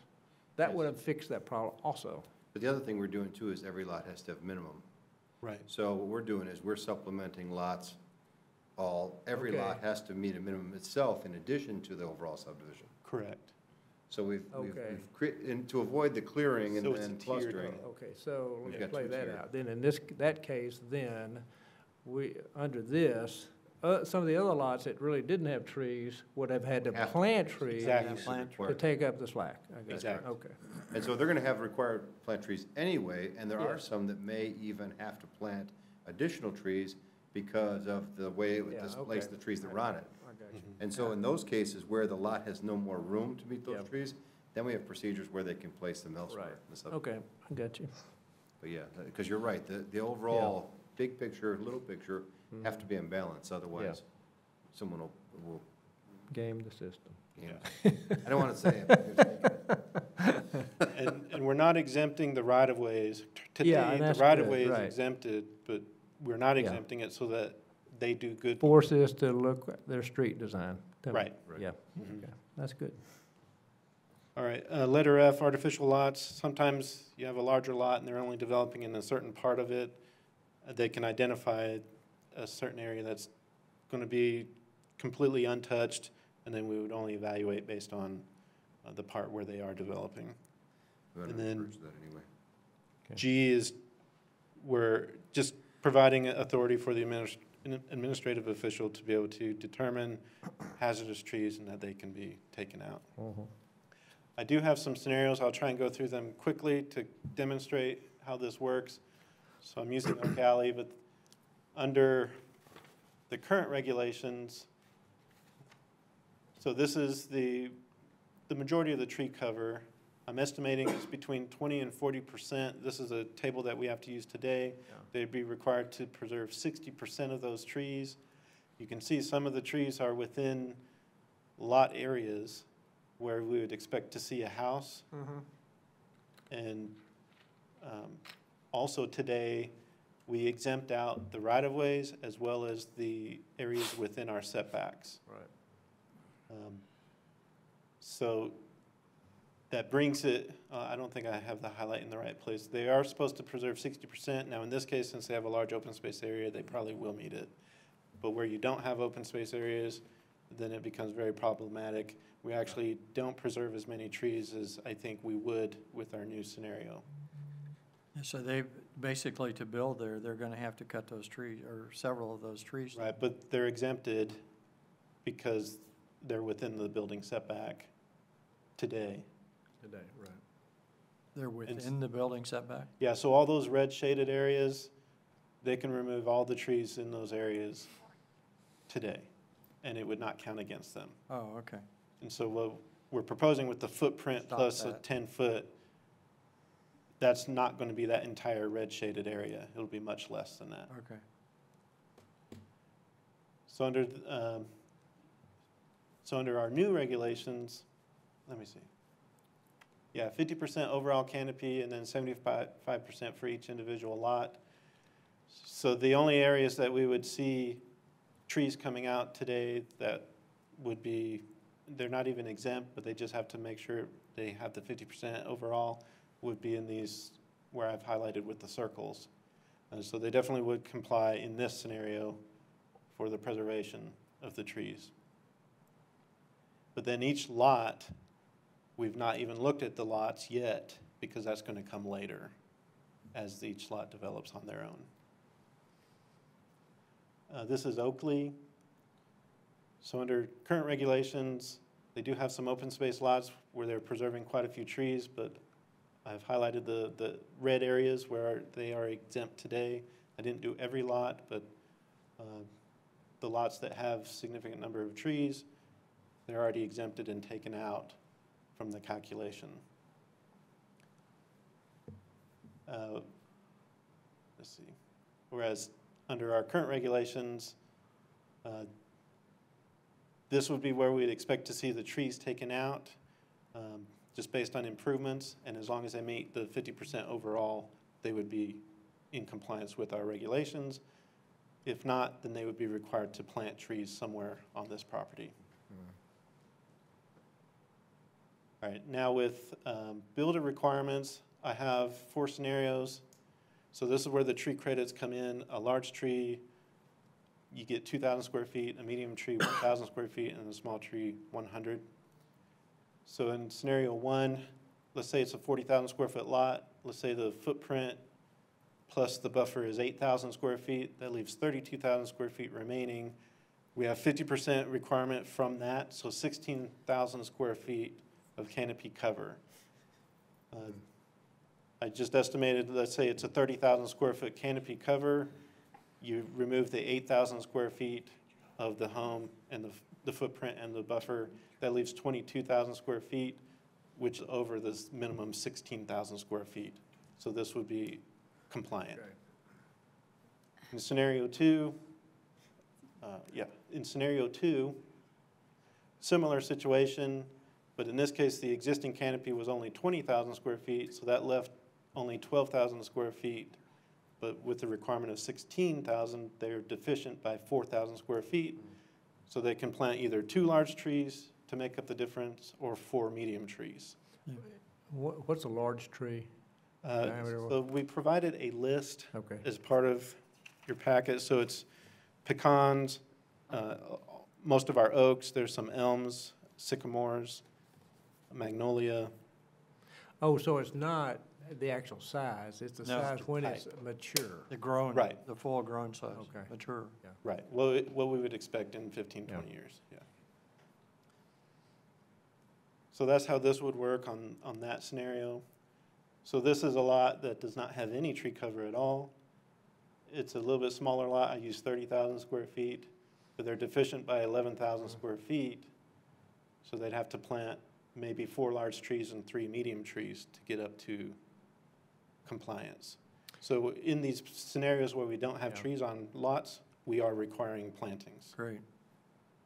Yeah, that's good.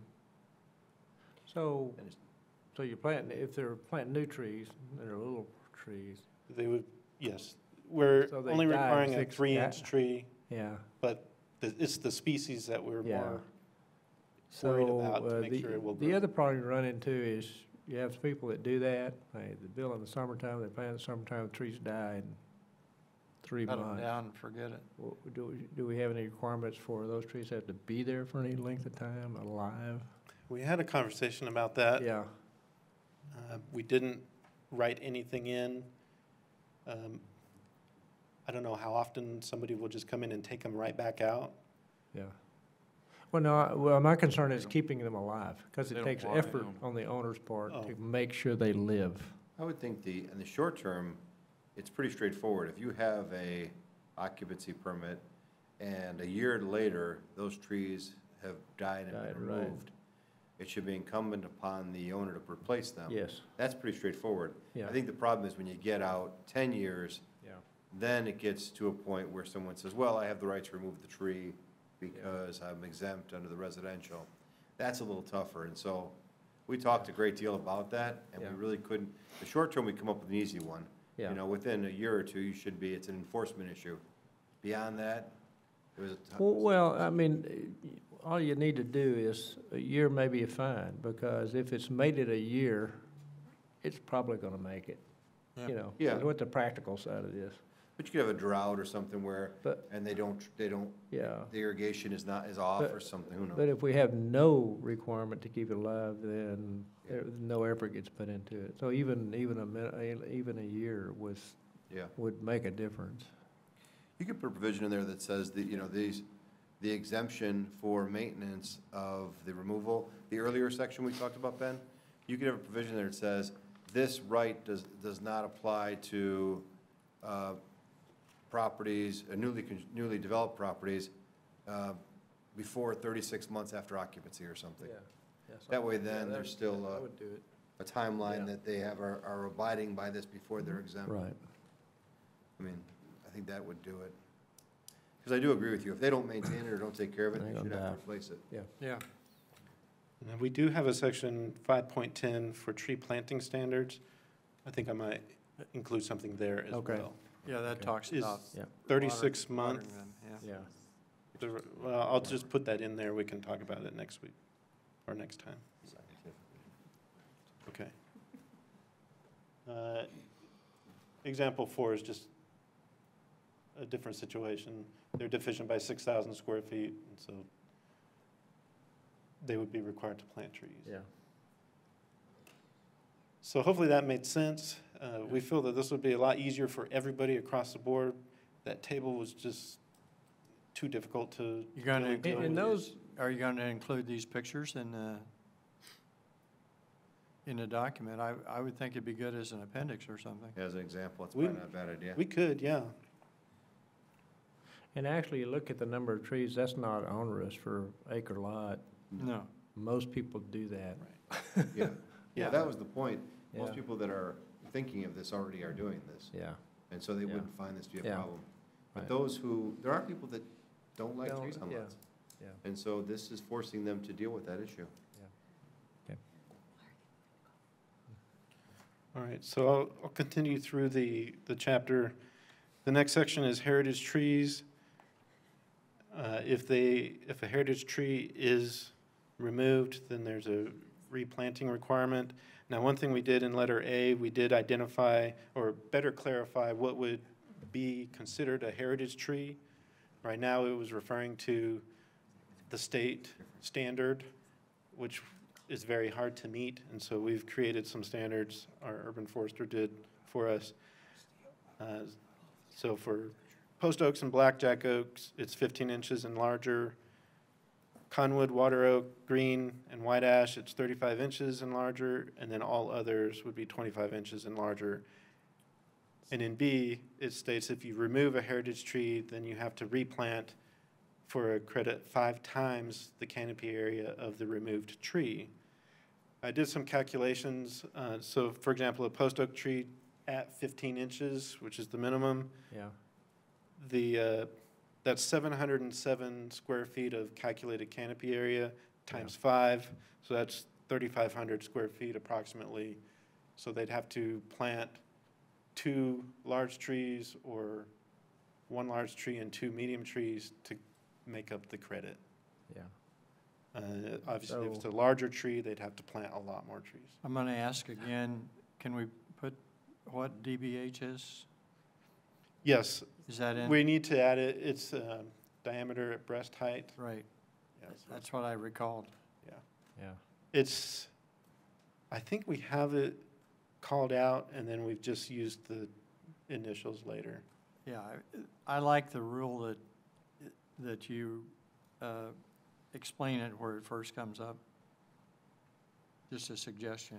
This may be the Spell out first time. I mean, the Abbreviation. first time an acronym is there, it should Yeah, be spelled out. exactly. Yeah, that's standard English rules. I like that. It just helps people that's going to read it. I'll see if this was the first time, and it may be something that we just, maybe for every time we use it, we just. I don't know, you have to do it every time. but- Okay. Yeah. So, question, so I noticed we got cottonwood trees as heritage trees. Oh, very large cottonwood trees, 35 inches. Yeah. So, have you ever had a cottonwood tree? Big one? Not on my property, but there's some just by the creek by my house. So you get the I know snow? what you're talking about. The joy. I mean, It looks like it's snowing. yeah, that's viewed as a trash tree, I mean. When they get that big, though, Yeah. they've lived a long time. Well, it depends on if it's the male or the female tree. And Yeah. then it looks like it's snowing all year long. at Yeah, the it house. does. And I don't know if you guys have to maintain trees as much as I do in Ocala, because blackjacks are real, but they're hard, and they just go everywhere. I mean, Yeah. they're- They do. They die I from. hate to cut those. That might be, well, if Put 'em it's, on the takeout list. before you remove it, make sure it's not a heritage one.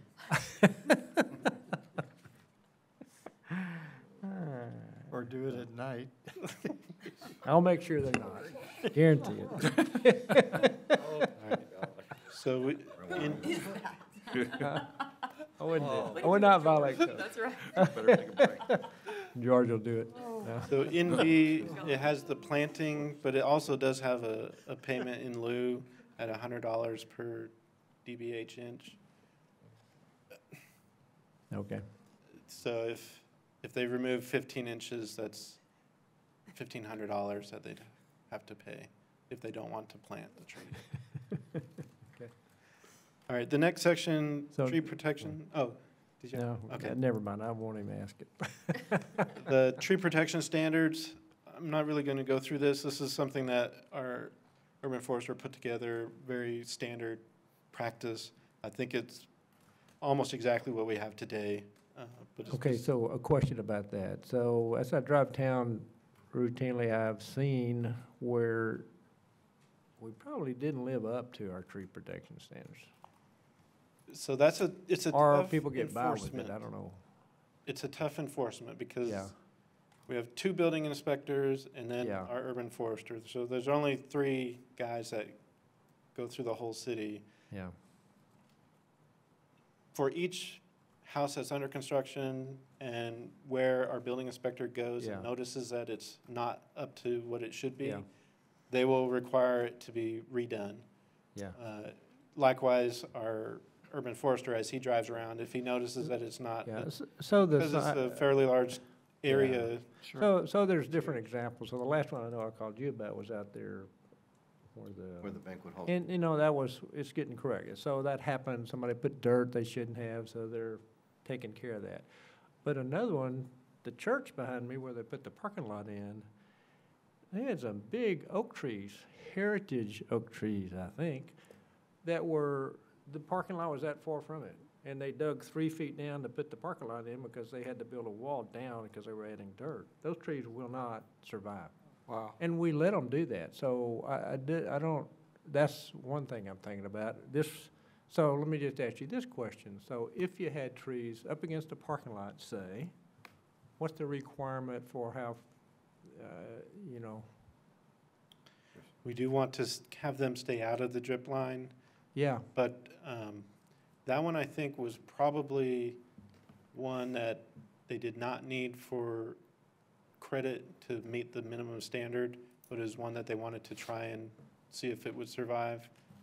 I don't know if that's 100% or not, but we do a review for tree protection before we sign off on the building permit, the site plan. But there are some situations where. Well, let me ask this then. So so the building footprint is exempt. You can whack them down, right? Parking lots, are they exempt? No. Okay, were they exempt? I mean, they won't be now, but were they before? Everything inside the building setback is exempt today. So if it's in the inside the interior, it would be exempt. Now, where you're talking about is probably within a setback, so it would not have been exempted automatically. Well, this was on the back side of the property. Yeah, so if you have a 25-foot rear setback, Yeah, everything from the property line to that 25-foot line is not exempt. yes. But okay. everything inside of that would be exempt. So that was the way it is right now. After this passes, what is it? Only the building plus the buffer would be exempt. Okay, so parking lots would not be exempt in the future. Okay, so Correct. that wouldn't happen. So in the future, that wouldn't happen. It depends on if they meet the 50% or not. Right, they could Okay. locate trees elsewhere on their property, or they could Yeah. even, as part of. Well, let me say it this way then. So if they met it by other trees and they didn't need the tree, fine. But if they needed it, it's got to be outside the drip line? Yeah. The spacing? That's the ideal. Yeah, that's what I thought too. Yeah, so I would say yes, if it's needed for their numbers, Yeah. they would not be allowed to go into the drip line except, Okay, so those little trees bit that I'm maybe, but talking not the- about yeah. would not, they would not be allowed to be counted toward their numbers. If they said, hey, let's leave them, see if they live, fine, but they're not, they're gonna be extra trees. Right. Okay. I was just also going to wonder if we could maybe put a time limit in there that they have to be maintained for 3 years to make sure that they do live, if they're trying to make count with those. Like, I'm just using Yeah. your parking lot as an Yeah. example.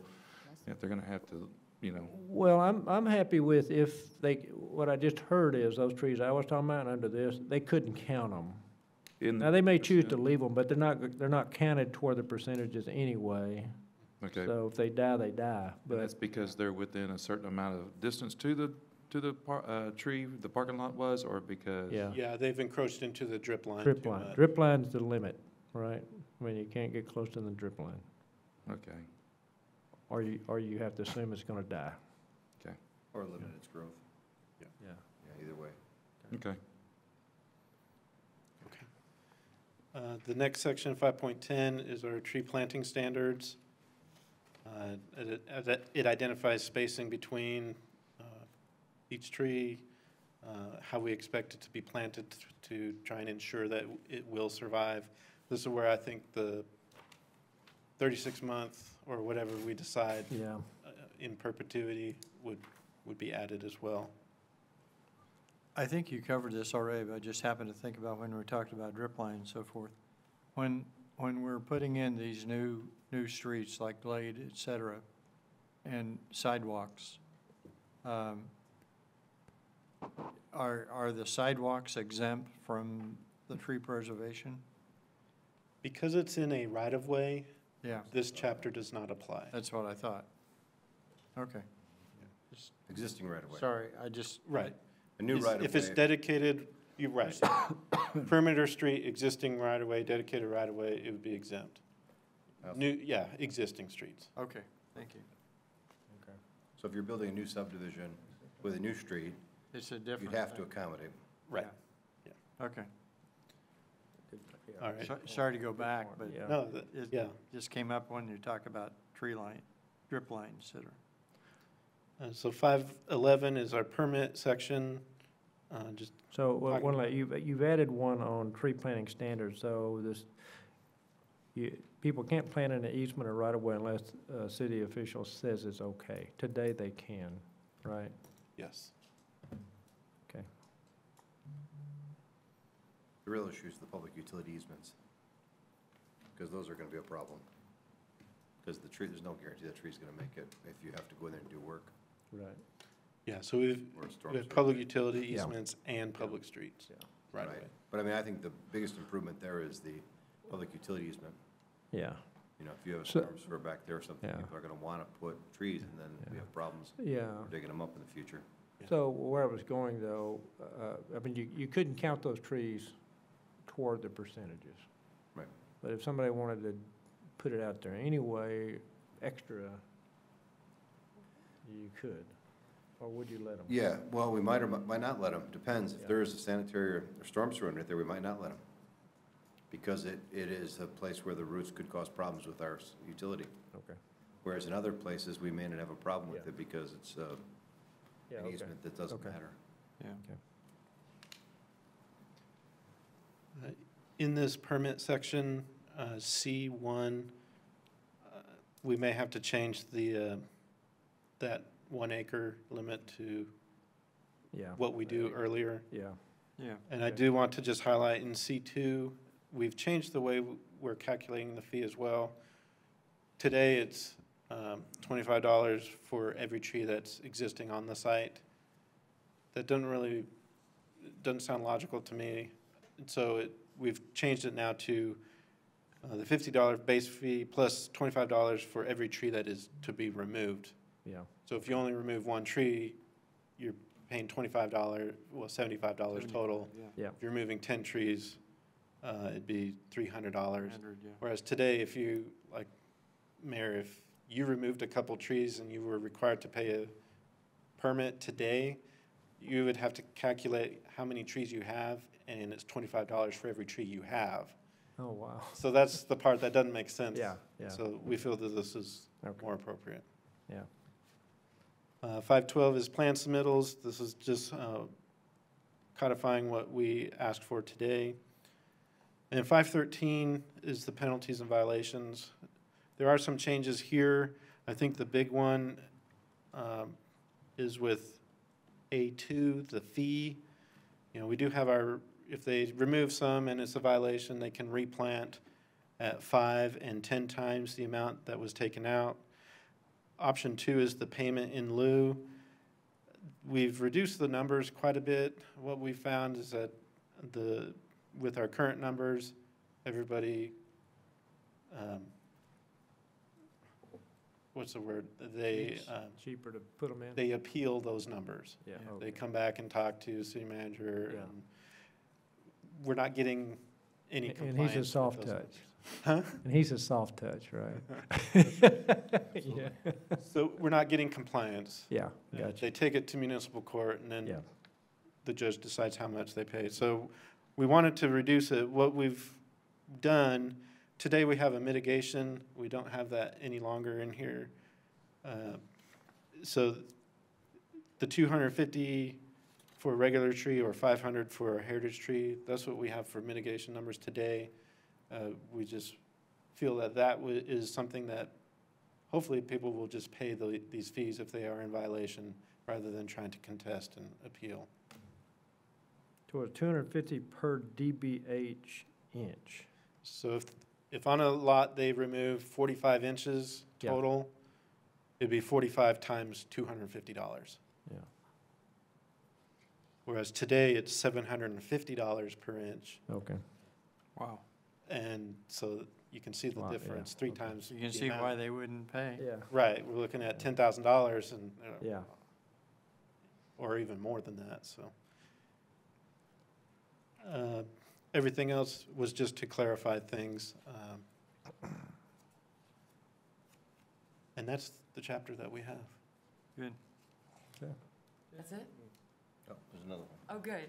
I have, That's a for this chapter, chapter 5. I have one quick suggestion. Yeah. I'd like to see the trees, well, are the species alphabetized? No, they are not. They may be. Well, I guess the species I think the is, yeah. common name should be alphabetized. Okay. Yeah, that's probably a good idea. Okay. Because I was looking down through, trying to find live oak, and Yeah. it's hard to find. Okay, and maybe what we'll do is like elm, you can see 3 elms. Maybe do elm, comma, American, Yeah. elm, comma, Sure. and then for the oaks, that way they're all Yeah, I kind of like that. lumped Yeah, together. absolutely. Okay. We're gonna have myrtle, comma, crepe. Well, that one I think is just crepe myrtle. Don't get crazy, George. Slow down, killer. Yeah, so you can see the separation between the large, the medium, and the small. We are Yeah. getting wild tonight. I think we have it similarly organized in some of our HOA stuff. I mean, I think that's, Oh, maybe. yeah, I mean, I think it's a good way to do it. I think people are used to it. Yeah, a lot of times it's overstory and understory. In this Oh. case, we've created another one. Yeah. Yeah, that's And then great. accent, but that's your small, yeah. So these are the protected trees. Yes, these are all protected trees. Where did the list come from? I think it's partially from a list that we already have today, Yeah. and then others that I think our urban forester felt were appropriate. Some of them were native, maybe not all of them, but the ones that do well here in our part of Texas.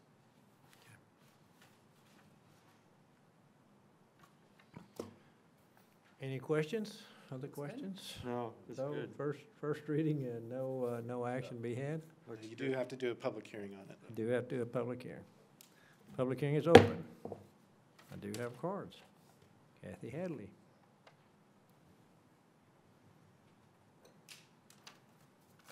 Next one. Yeah. Kathy Headley, 204 Timberland Drive North, to represent myself. Some of my concerns are, I didn't know what we were going to be speaking about, but I want y'all to do whatever we can to save the trees, and I don't think it's quite right to, if you take down a big tree, to put in a whole bunch of little ones to equal that caliber of inches of the big one. The large tree has been there for years, and it took many years to get that big, and all these little ones are just gonna be kind of overwhelming the growth of each other. You understand what I'm trying to say? And they won't grow as fast if you just do put a whole bunch of little ones in there. The other thing too, I was concerned about giving somebody fines or whatever if they take down a big tree. I'm guilty. I am in the oldest neighborhood of Colleyville, and I had a very old, I think it was a bald cypress, very old tree and big tree. And one day I woke up and that thing was leaning and just, West Texas storm blow in. I could just see it coming in and crashing my roof. So I had to take it down.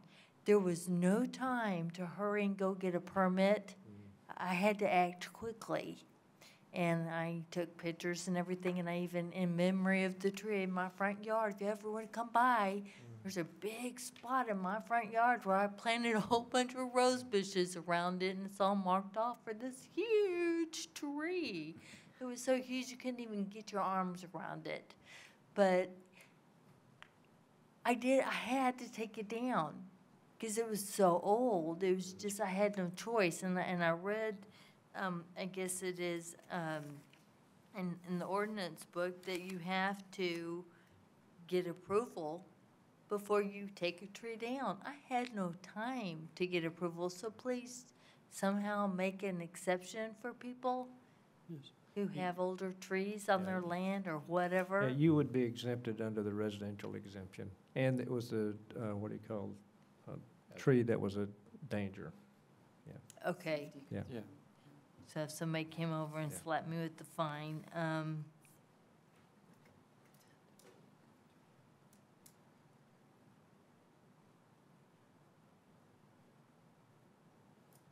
that's it. Okay. Thank you very much. Very good. But you can save those trees, the big ones. Thank you. Thank you. That's the only card I have. Anyone else wish to speak? No? No one wishes to speak. I'm going to close the public hearing. Public hearing is closed. So we go to 6B. I need a recess, 10-minute recess. 5-minute recess. 5-minute recess. I'll be right back.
If you read the end of number 2. Just in general, we're trying to upgrade our code and be a little bit more quality-driven and more selective. And anytime you do that with signs, it automatically makes Okay, so that's the language. for a lot of conversation.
Exactly, and a wine.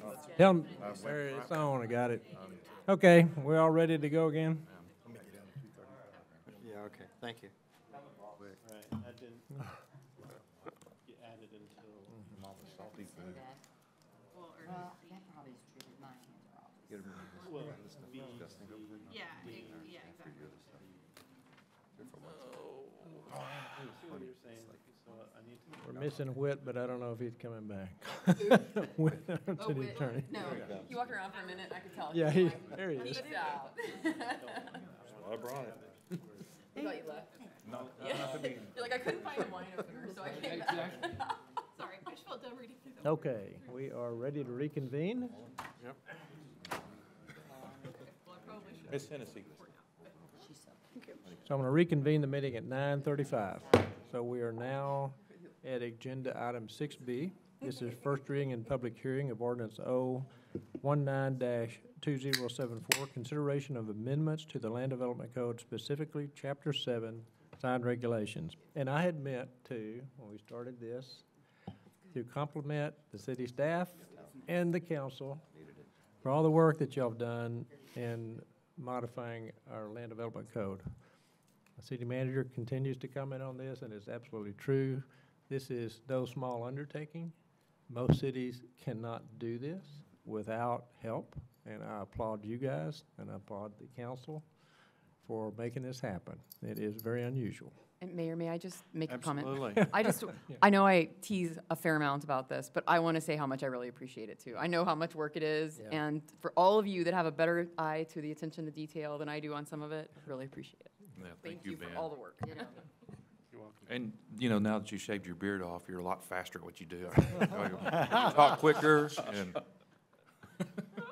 Moving. I'm gonna try to, okay. you're doing good, So let's Ben. go. So chapter 7, sign regulations.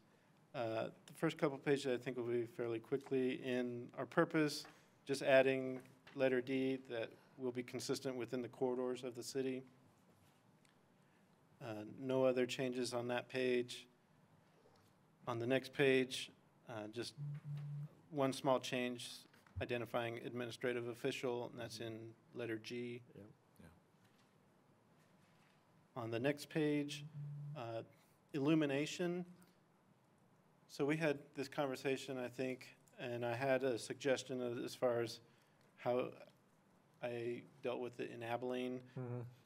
I believe they still use this measurement, the nits, but I added, so maximum brightness shall not exceed 7,000 nits or its equivalent. So if they've gone to a different standard, when measured from the sign's face at its maximum brightness, and that's during daylight hours, and then it shall not exceed 1,000 nits at night. Okay. So a significant reduction, but they don't need much illumination. Can we get a definition of what a nit is? Because I think, Yeah, I'll have to add that. yeah, I don't even know what it means. It's just some illumination term. I understand. Yeah, I understand that. Yeah. I think the sign companies know exactly what it is, but I don't know. I think they call lice eggs nits. What? That's definitely true. Lice eggs? I think so. Very true. I'm pretty sure. You're right. Oh. I don't know. It's probably a division of luminous. Maybe we should use a different term then. I'm sorry. Well, at any rate, we wanted to add that in. The Yes. Planning and Zoning Commission definitely wanted it added in as well. Yep. So that there is some type of standard Yes. and definitely a requirement to reduce significantly Yep. at nighttime. Well, the nice part about setting that standard is if it's a problem, we can always change it. But now it puts a measure we can use. In letter K, the electronic message signs along state highways, it was asked to increase the rate, the pause between each message up to 15 seconds. I like that.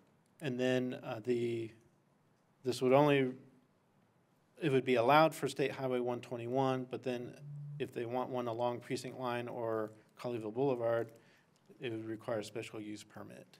And just a quick note on that, Ben, this was a big deal for us, because this was going toward the idea of not allowing electronic message signs. And so where you are gonna allow them, obviously on 121, but if you're gonna allow them elsewhere on our two highway areas, you're gonna do so as a special use. Absolutely. So there's a threshold that is a higher hurdle than just simply applying for a sign permit. Yeah. And I will state that these are where the entire sign is electronic message Yeah. sign. Yeah. Why is the change display of time or temperature every 3 seconds? It just doesn't make any sense to me. Why isn't it the same for every change? They do it, I think they do it because they're trying to maximize the number of items they can put in there, and so I think that if you're putting true advertising, the time between them should be longer. Oh, I whereas agree with something- the time, but Whereas time and the temperature are just quick references, but I agree with you. I think all of it should be elongated as far as time to discourage the variety of the use of those signs. anytime it changes, it can catch a corner of your eye. And I think it should all be at least 15 seconds. Well, you We could strike just remove that second sentence. Yeah, I would agree Strike with the that. second sentence, and you're good. Okay. I've even seen standard, and this is, we're probably not ready to get there yet, but where you say, either we don't allow these, when we do allow them, they are fixed in their messaging, changeable only on a daily, weekly, or monthly basis. In Yeah. other words, they get to the variety of the advertising message this business wants to achieve, but they don't do it through variety in a time that is attention to an individual customer. Yep. In other words, they're designed to say, okay, well, if there's something unique about this business that is going on today or this week, okay, but none of this every Yeah. 15 seconds. These rolling things get crazy. Right. Yeah. Yeah. They run out of things to say more often than not, and they tend to decline in their messaging. Yep. Okay, in the next section, again, just clarifying, being consistent with administrative official.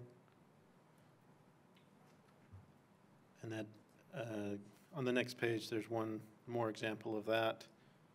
By the way, have all those been checked by Word? I'm hoping so, I think so. Yeah, someone should, yeah. do Yeah, that. That's- I'll try and do that again. That's okay.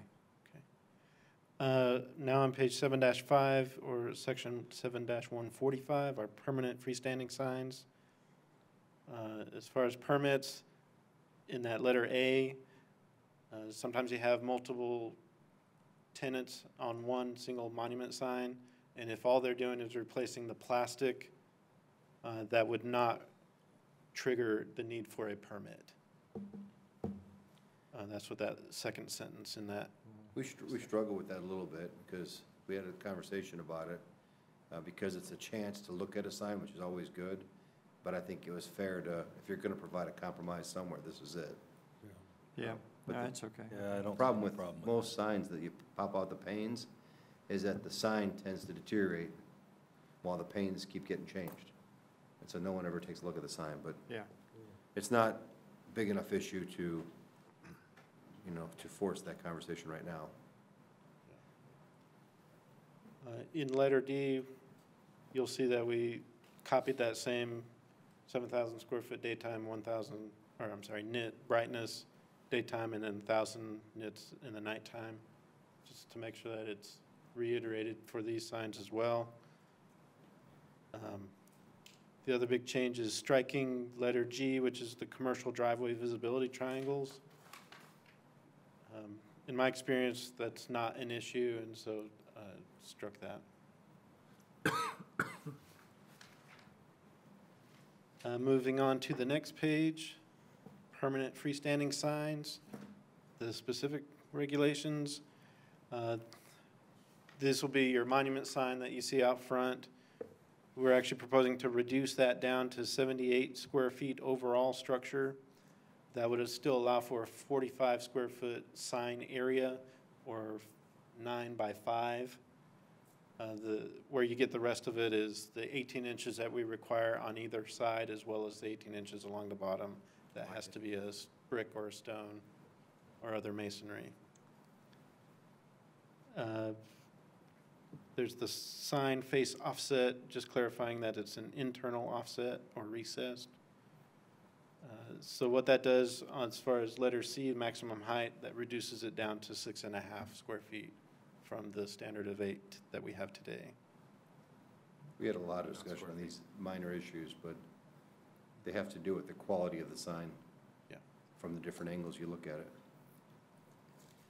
On the next page, in number 5, changeable reader board and electronic message signs, there was some concern about what portion can be the electronic message sign versus a static standard sign.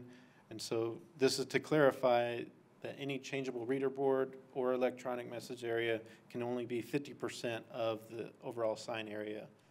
So on that 45 square feet, only 22.5 square feet can be electronic. And then per the Planning and Zoning Commission, the messages can only change every 30 seconds on these. So that would still allow for some type of messaging. I know some of the restaurants have that, but it would not be the entire sign. It'd just be half of that sign. And then there's the examples where they have the entire thing being electronic, but they're not changing the message on it. This actually would not allow that to happen. They have to have either a standard sign or only use 50% of it for electronic message. All right. For letter B, institutional signs, a lot of this is just to match what we just went through for general business signs. They already had the 45 square feet, but there was no requirement for the masonry around it, so adding that. And then on to the next page, again, just using the same language for the changeable reader board and electronic message signs. And then removing that off-premise allowance. I don't know that any of the churches have it or are utilizing these today, but if they are, that's fine. But no new church would be, no new signs as far as off-site. The next section is for multifamily signs. They tend to be crappy signs. And it would again just be to match as far as the brick or the masonry along the sides and the bottom, whereas today it does not have that requirement. Now, they are limited only to 25 square feet, but we felt it was appropriate that they have the masonry as well. Letter D is subdivision monument signs, just reducing that down to be similar with everything else. So 45 square feet for the sign area, 6.5 feet in total height. And that you could deviate on a PUD with that. So if you had an exceptional entryway and you wanted to do something else, that's fine. Now, these would be a standalone monument sign. Yeah. We still allow for the wall signs, I'll say wall, but perimeter subdivision fence signs as well. Yeah, where they, this would just where be they have if it's the a fence, standalone monument. or they have the wall and then they just put a Yeah. name there, whatever, yeah. But you're right, a PUD could modify that. We didn't want to discourage something doing something beautiful, but we wanted to limit the size of the sign. Yep. Okay. So in the next section is special purpose sign districts and regulations. This will be the freeway overlay zone. If they want to do a pole sign, adding letter A, that it would require a permit approved by the city council. I'm sorry. Yeah. Back on the item where off-premise institutional sign was struck, you commented on that, and I think I was thinking something about something else. Why was that taken out again? Because it just adds more signs. And they tend not to be quality signs. They tend to be. They're small. They're. Okay, so we're saying we're not going to have them. We're not going to allow them. Right. Yeah. Okay. When somebody puts one up, they have to be told to take it down, right? That's right. Well, they tend to have been in the past where there's a church or an institution that has a location, and they go to a business owner on a major roadway and say, hey, do you mind if we put a sign up? And the business owner is kind and says, okay. Then the sign doesn't get maintained, and it tends to sit forever. Yeah. So it's not in front of the church, it's actually off-site, so they tend to decline and not be good signs to begin with. Right. Okay, I'm sorry. Okay, that's fine. So on the freeway overlay sign, Again, just requiring approval by city council. And then the similar language for changeable reader board and electronic message signs is what you saw previously. And then the next item is for major multi-tenant shopping center sign areas. This would be, the big, large development signs. We have the one where the Whole Okay. Foods is at. Before you go there, just real quick on that comment for the changeable reader board. Yeah. Electric message signs for the pole signs. There was a lot of discussion about whether or not you want those pole signs to have changeable copy on them or be messaging, and so we went back and forth, different opinions on that, but might be something you might want to discuss. In the idea that people are driving by, we get it, you're capturing an audience from the highway, and that's great. But are you capturing them with a message that is changing and, I don't know, can look kind of cheesy. I know TxDOT has a requirement that it cannot change except every 8 seconds, I believe. Okay. As we're proposing right now, it'd be 30 seconds. That's good.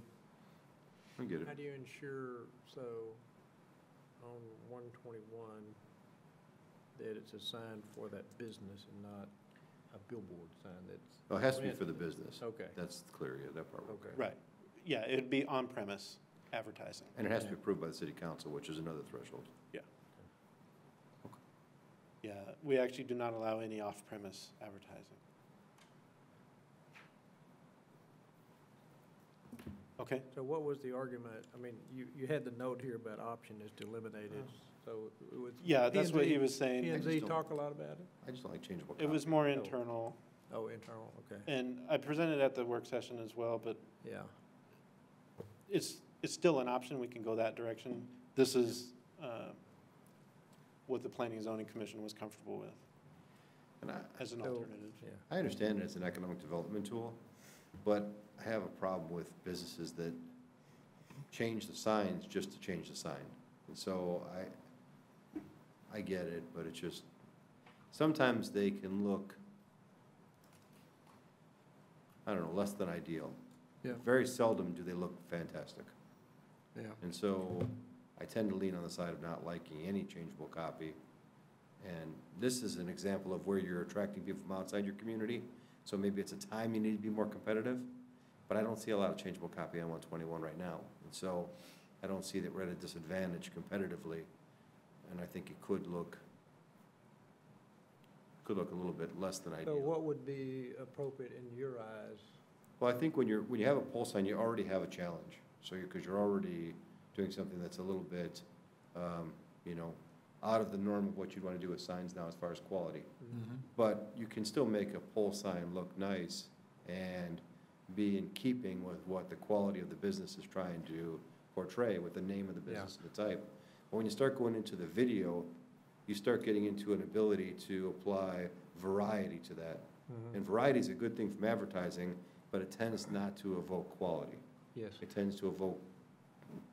So I'm thinking in my mind now, trying to think of examples of businesses that are, this is their pole sign for their business that are changing. I'm not thinking of an example. I don't think No, we have don't have any any. today. No, but I mean in general, driving down 121 to Fort Worth.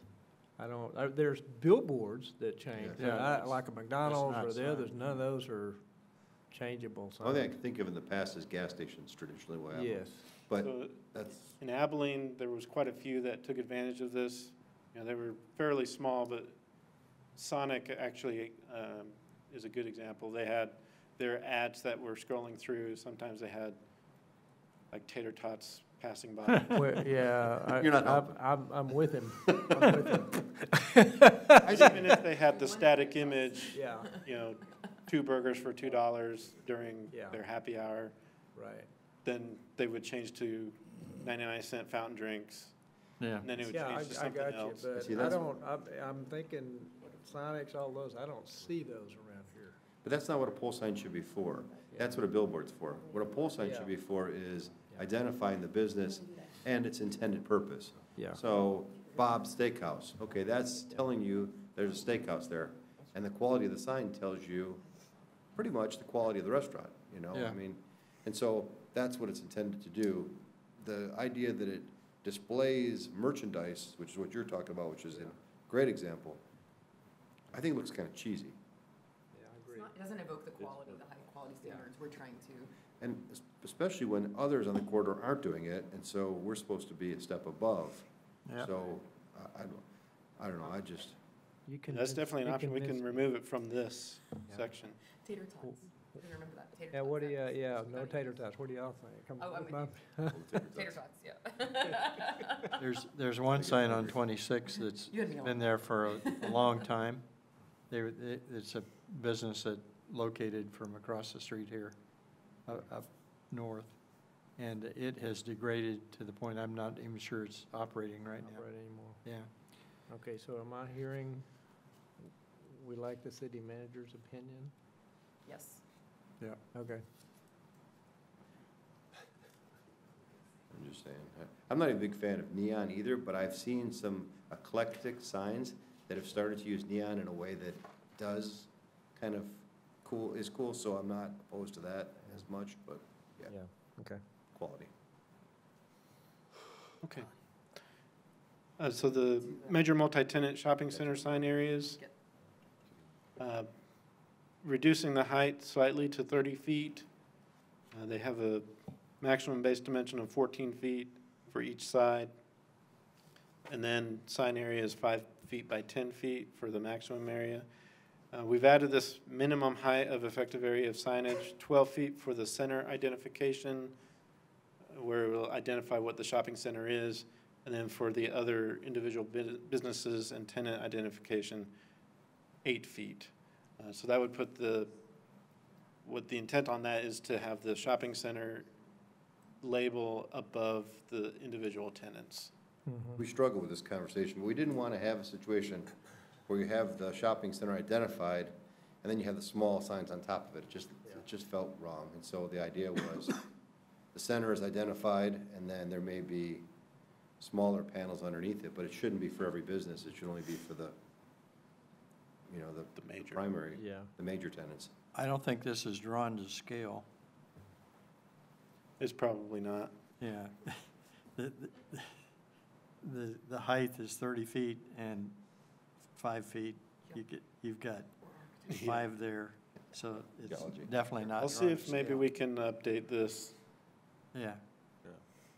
That's a pretty big sign. That gives the idea. Yeah. Wow. Well, and that was one of the, we had a lot of conversation about this. So, 'Cause- you know, I've used to travel to California, Orange County a lot, and some of those, a lot of new areas. And they have some really nice-looking areas where they have all signs The same. on the ground. They're the same. They're not this big. Right. And even if you go out to Flower Mound, a new area out there, I think it was Flower Mound, I was driving through, and they were similar. So we're still talking bigger signs than a lot of other newer Yep. communities are You're using. exactly right. Part of the problem there is that a lot of the developers are trying to figure out a way to identify the center and the tenants. And And I'm my opinion I'm is talking that- in general, not just this. I'm talking, no, I agree with you. Yeah. And so what I'm saying is if you push the size down yeah. to more of a monument level, what you do is you force the developer to create an identity for the center rather than worrying about individual addresses and names. Yeah, And I think it adds to the quality. yeah. You go to a destination rather than going to just simply an address. And I think that that's part of what you're talking about, what Yeah. you've seen. Yeah. And makes you feel like there's more quality because it's less, especially when they've all got different colors and different fonts Yeah, and it's different everything. clean. Yeah, It's a hot mess. Well, at one time, we talked about having the same style signs throughout 26, and then only on 121 will we allow, because the big highway is there, that we would allow these signs that are taller and bigger, only in that area. We talked about breaking that down in those corridors. I think that's what this is all about, really and truly. Yep. I mean, if I'm reading it the correct way. Is that right, Ben, or am I? Well, as far as the uniformity, it's just the size and the masonry Yeah, on 26. Yeah, well, And then yeah, on and that's where, 121, we were allowing pole signs with the 30 feet. well, the pole sign has to have approval by you guys. Right. Otherwise, they would just do the monument sign. Okay. But you're right, we were talking about, let's wait for me, so I'm talking to. We were talking about that same issue from a different perspective, trying to get the developments to be uniform, because what you're talking about is trying to get the corridor to be uniform, and that's an objective that you want to achieve. But we don't even have the individual developments consistent, where the businesses within that development are following the same sign standards. And so we're trying to get that as well, and so that's some of the things we talk about in here, because you're right, that's what you want. Consistency in height, consistency in quality, consistency in lettering size and scale and color, and these are all part of that conversation. Right, and that's what I thought we had, I'm not backtracking, but I want to say that's what we agreed on, to knock it down to 6.5 by 12 for everybody, with the the brick on the outside 18 inches, and that what everybody's supposed to do now, unless they get a special sign along 121. Yeah, so you are right. So now the institutional signs, the business signs, they all have the same measurement now. Okay, I just wanted to make sure I wasn't missing something that. Yeah. And my comment was, those are still big signs. Yeah, they are. Sheet of plywood. We've shrunk them down pretty good, really and truly. Yes. Yeah. But you're right, I mean. So one thing, I mean, I know I'm sorry we're interrupting you and you still got a long way to go. But one thing, I don't know if we have, pick a community that you would say is really nice. I mean, you drive through there and you say, hey, this looks good. We all might have examples, but could we compare we're doing something, can we compare ourselves to one or two of those? Euless Main Street did the same thing. Pardon? Euless Main Street went through the same thing. They went down to where all of them are the same. Where is that? Okay. If you get off on 183 and you're heading back, I guess that would be north on Main Street, you'll see that they all went to these same size signs. Yeah. Great. They all look uniform. It looks good, it really does. Okay. So And now they're updating their buildings. Yeah. Yeah, that's probably a good place if you, Yeah, the closest place I could tell you to go.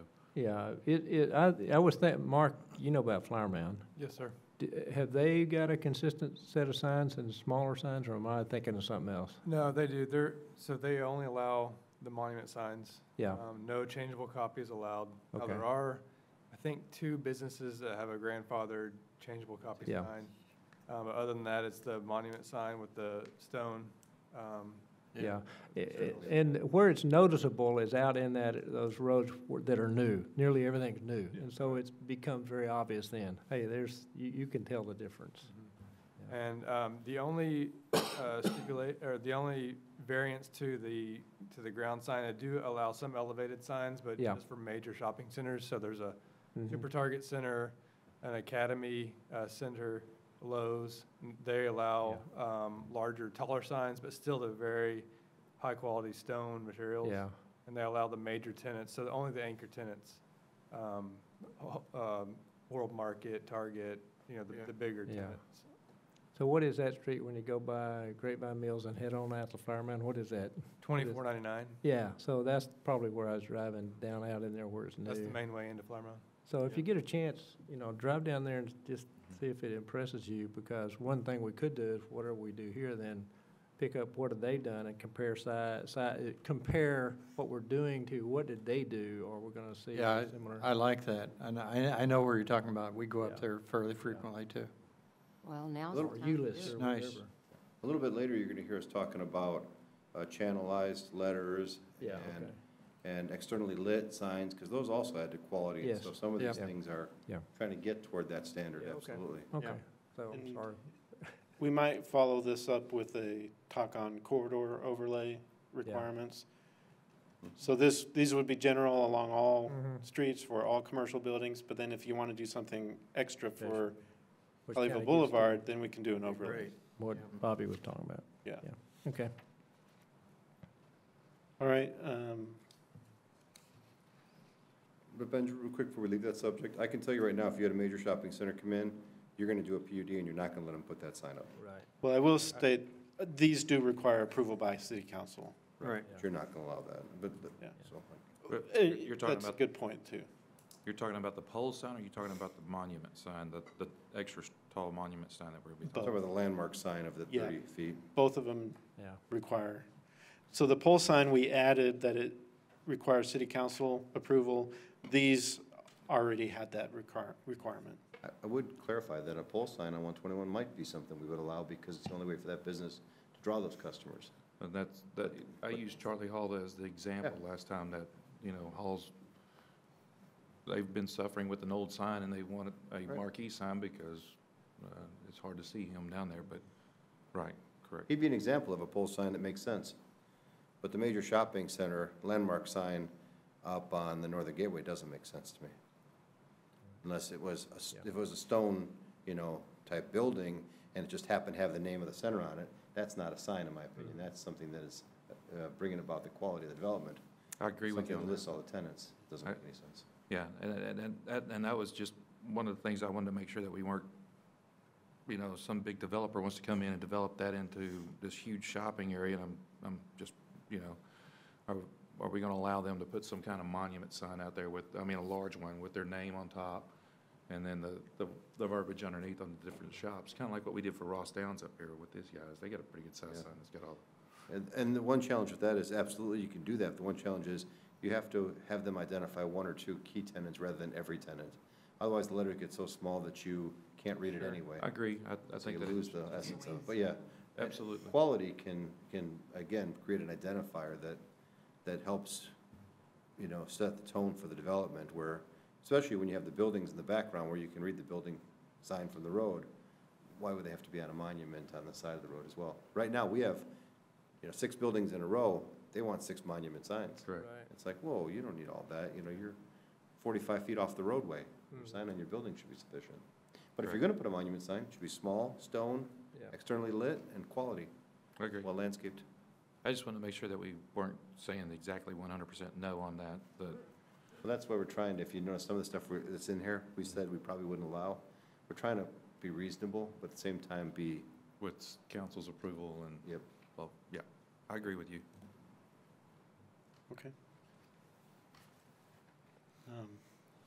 Certainly, I think that's all that I wanted to bring up on that section. The next section is the table identifying where these signs are allowed. Pretty straightforward on those. And then on the next page, the chart identifying the different standards. Some of these might have to be adjusted based on what ultimately gets approved. But I'll be able to go through that just to make sure everything's in order. The next section, permanent attached signs. These are general conditions, again, just clarifying administrative official.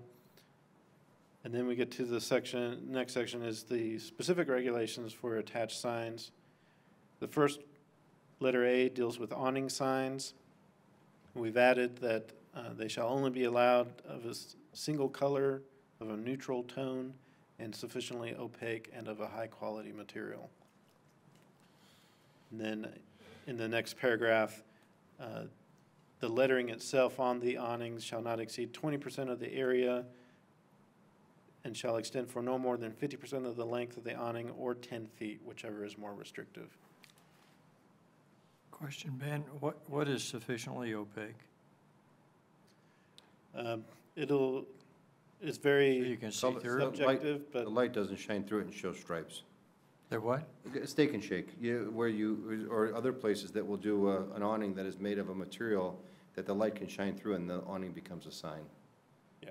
You know what I'm saying? Which it has colors or stripes on it, when they shine from underneath it, you can see those patterns through it, and it becomes a sign rather than an awning. Because awning should be a quality feature that provides for either a breakup of the architectural facade or a functional access for people. I agree. And what happens is they've become signs now. Okay. They put stripes on them and they illuminate them from underneath, and it creates basically a sign out of it. And so we had a lot of discussion on this too, and we kind of compromised.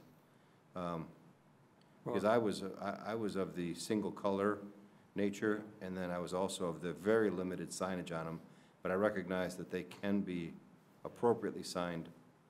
But Not be an I issue. think part of his question was, what is sufficiently opaque? mean? Yeah, what You is can't get- officially, can't see light through it, sufficiently opaque? You can't see through it? Yeah, can't see light through Light it. doesn't shine Should through it say it. fully opaque? I mean, It can be, yeah, it can be. if that's what we're trying to communicate. So why do you put sufficiently in front of the word opaque? Yeah. Opaque means you can't get light through it, Yeah. right? Should just say opaque, yeah. Say opaque. It can That's stay fine. just opaque. Now Yeah. sufficiently implies, well, there's something. They're trying to figure out, lesser of that, that yeah. could be all kind of ranges, right? At this point, we were probably thinking that we wished the meeting was over, and so Ben probably put whatever word he could. He was sufficiently frustrated with the conversation, but whatever. Sort of like now, right? Only got 31 more pages. Hard lines are sometimes hard to regulate. Okay. All right. Go. No changes for canopy signs or projecting signs. On the next page, letter D is wall signs. So a couple changes here. Illumination shall allow for a solid color and no changing colors allowed. We do have a business that uses the LED and it changes color. It's a wall sign, but each letter changes color, it just rotates through. And so this is just basically to prohibit that anymore. Yeah. As far as the maximum area is concerned, right now it's 2 times the length of the building or the space, reducing that to 1.5. Number 2 is more for us, just so that we have examples of how we would calculate the area. You know, if they have 2 rows, but they're not the same length, you know, they can come in and go around that. So these are just different examples of how we would be okay with calculating. You'll the area. change the example to length times 1.5, right? Exactly. Well, I'll have to Picture. update this one. Yeah, I understand. That's okay. Maximum height. So this one, if you look at the second bubble there associated with it, right now we have 6 foot for maximum height. Obviously, they would have to be okay with their area, but there has been some discussion about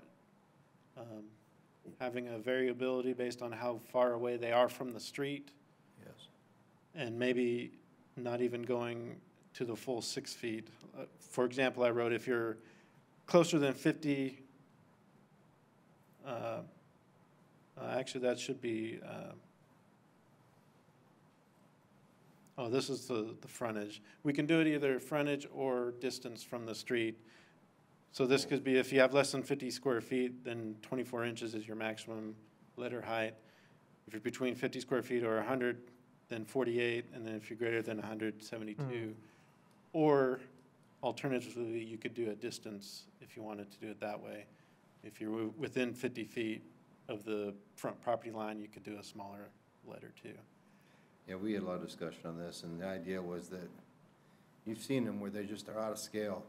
Yeah. If the business is Joe's, and there's only 4 letters, they can go very big in a very unbalanced way. Yeah. Needs So to we- be scale, because it looks Yeah. terrible if it's not scale. That's Yep. all. And Ben, your recommendation, and there's always an option to seek a variance beyond that. If- Oh, if yes, for some every reason one of something these unique, has a yeah. process, yeah. So I think your sliding scale was good, and if it didn't The work- square footage definitely works. Is everyone okay with that? I think it should be square footage and letter size. Oh, no, based on your allowed square footage, so in this first example, if Yes. you're only allowed 40 square feet, you can only have a maximum of a 24-inch letter. Yes, I'm sorry. I'm sorry, I apologize, I said size. I'm talking about the square foot and the distance setback. Oh, do it both ways. Because I think that both of those are measurements, but I think you can have one as the primary and then have the second as a stopgap. In other words, the square footage is probably the good measurement. So you're saying 50 square feet, no more than 24-inch height on the letter. That's good. But I think then if the building, though, is, because you're going to have building setbacks all over the place, especially with takings on 26. If a building is closer to the roadway, especially if you have one pushed up, you may have a different discount on the size of the letters. Good example is the dog grooming place. After 26 is done, they're gonna be right up on the road. And so they're different than somebody who is maybe where you have McAllister's, who's, I don't know how far off the road they are after the project, but they're probably 60 or 70 feet.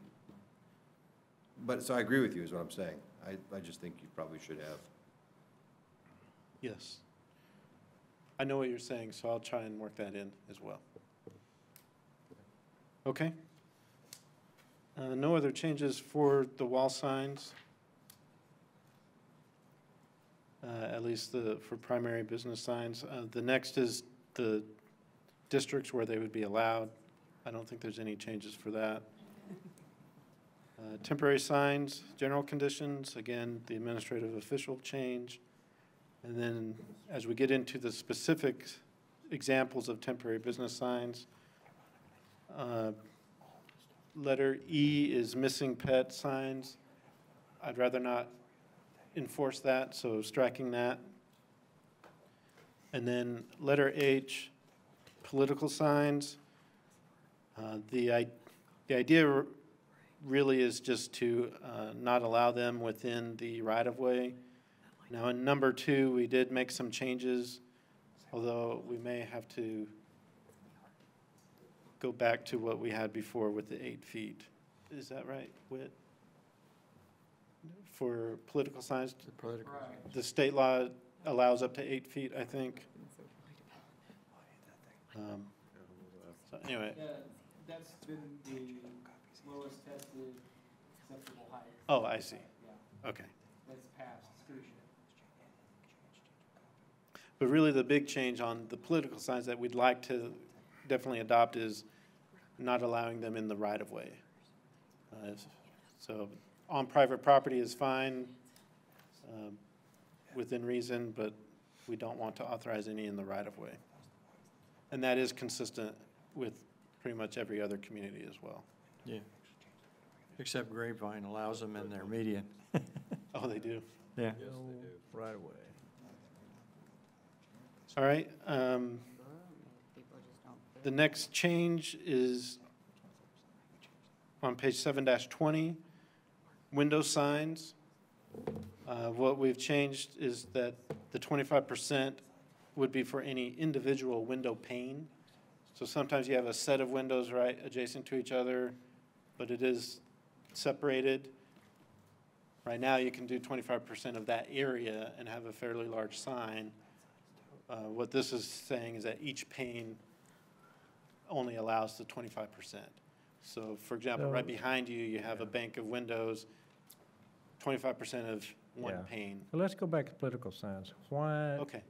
should they not be in the right-of-way? Visibility is the biggest issue. I mean, someone puts up a fairly big sign that close to the street, you're going to have visibility problems. So have we had that problem? Yes. I think we have. We had it just recently at the last election for some guys that were running for Senate, and there were some that were in the right-of-way, and they were blocking people from being able to turn and look. Yeah. And actually, code enforcement had to go out and remove it. Yeah, well, I mean, but don't we have regulations for blocking at corners? Well, it can't- says that you got to be behind the right-of-way line. So there's an open space and then right-of-way. Yeah. But usually the gauge is the utility poles, anything from the utility poles towards the road. I was going to say, yeah. Well, that's true for state, but that hasn't been true for city. I think ours even says it in there, you can't do it in the right-of-way. No, what? We clarified that. Yeah. Be more clear on that. Yeah, it just says, provided no portion be closer than 3 feet to the edge of a street, and that it shall not extend over a sidewalk. That was the problem. Now, it does have a statement, shall not block vehicular visibility. But then someone's going to have to determine that. Right. It's just much easier just to say it's not allowed in the right-of-way. Yeah, the problem with the right-of-way issue before is that we were pretty clear that it was implied it wasn't allowed in the right-of-way. But then we had these standards that says it has to be 3 feet back from the curb and yada, yada, yada. And I think what they were trying to do is where you have a person who puts a sign in front of their house and they put it there's Yeah. no sidewalk, and they put it out, we didn't want to come and say, oh, you're in the right of way, and take their sign. So we came up with a standard that said it should be 3 feet back from the curb or whatever. But that has now been interpreted to say you can put signs anywhere on the right of way. And so if you have a private property owner that didn't give permission, but the argument is the right of way is not that private property owner's property, we're okay. And so this was intended to clarify that the right of way is not where you put the signs. You either put them on private property or you don't put them anywhere. That was the intent of what this was trying to do as far as this language. Okay, so are you saying that currently, no, you can't put it in city right away? That's correct. And But other than what you were talking about, if it's on somebody's property in front of Property, private property. on their, Well, that's what it. I that's don't know what- that that's what it's, I think it in my opinion, it authorized it in the public right of way. yeah, that, And I don't want it to be authorized. see, and that's where confusion came also last year. There was another person that was running, and there was a large sign on Glade Road, but they were 3 foot back off of the curb and a certain distance off of the sidewalk, but in the city right of way. I don't know if you guys remember or not, it talked about, somebody was having a meeting about the marijuana and Right. Oh, yes, legalizing pot. yeah, It'd been yeah, there for yeah. quite some time, but they Yeah. claimed that it was within what the city guidelines Yeah. were, so okay. we ended up leaving it, but then there was others that we pulled that were out in other right-of-ways. Okay, so what this change would do, not in a right of way. Anywhere. Flat out, period. Right. Even if you own the property that was in the right of way, if somebody owned it, they still couldn't put it there. Well, if they join if they own the adjoining private property, that's the question, then what we're doing for enforcement is if the private property don't want to put theirs on, they should put it on their own private property. Yeah, so that's what I said. I said, Yeah. even if you own it and your property extends into the right of way a lot of Yeah. times, So it butts they up can't put against it there. Well, It butts up against it. You yeah, can't extend it's it. adjacent to it. You Okay. maintain it, but it's still right of way. But yes, what you're saying is in front of someone's house where the last 12 feet between the curb and their property line is this artificial boundary that they mow over and everything, they don't notice. Technically, you would not be allowed to put the sign out there. Well, there's a good example is Stacy Brewer's house. That's on, right off of Glade and Pool down there. She has a brick wall up, but she actually owns all the way out to the street. And she has been known to put political signs up by her wall. And I think another guy named Steve Houston, I believe that's his name, lives next door. They put it behind the wall. Sometimes they're angled towards the sidewalk, and nobody really knows, is that the legal way to do it because you're right by the sidewalk, or? Yeah. Well, I was bringing all that up to say, we want to say no right of way, fine, we just have to be prepared to enforce it. Yes, and I think the real problem you're gonna have, and there are a couple of people, there's a home on Bedford, where the homeowner's property has, like you said, a wall or a fence right up to the edge of the road, and so that fence is probably at the right of way, and so their mailbox is there. Right. And so they put the sign next to their mailbox. Right. And so, under these rules, that sign would be prohibited as in the right of way. I can tell you, if somebody asked me, would I enforce that, I would say no. Then you're asking for trouble.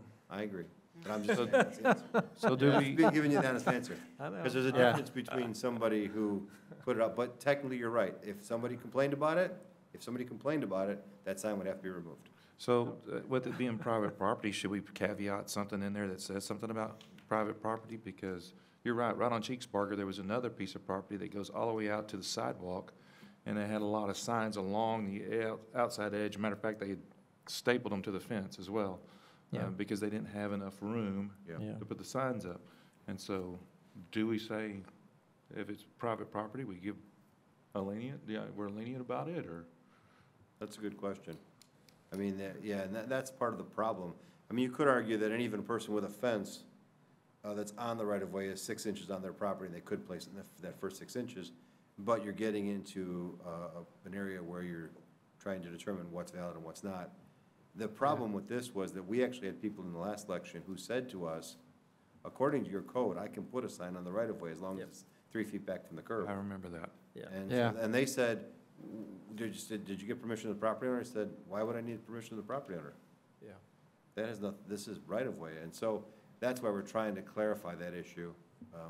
So if again, it'll cover it. I mean, it covers the city right-of-way, state right-of-way. But if it's personal property right-of-way, I think that should have some kind of, Well, that's the argument I was making, saying, well, if it's right away, it's not personal property. Right, that's the difficulty. Do it on the personal property, but not in the right of way. Okay. That's correct. That's what that was his answer. And so. Yeah, I like that, and we don't want people to be able to Yeah. put up signs in the right-of-way, and then the owner. Yeah. Well, it You know, comes have to down fight to that. Yeah. enforcement. I mean, okay, I can live with, personally, okay, I'm getting ready to run, so you guys are too. I'll live with anything, but it comes down to enforcement. Sure. Because whoever is involved, they're gonna say, give me the rules and stick to the rules. So if you start bastardizing the rules, that's where you got all kind of I trouble. Because you got now people arguing about it, like the example you had. Right. I agree. And I mean, It is a harder, so we would be imposing what would be perceived as a harder rule than exists today. this is a tough one because, I mean, Yeah. even like Mr. Houston, who's not a fan of ours or of Yeah. me, ran another opponent's sign up, felt like he had the right to do that because there's no way anybody could see his property because they've been enforced with a big, huge brick wall. And I would like for him to be able to do that again if he wants to. But Who built the wall?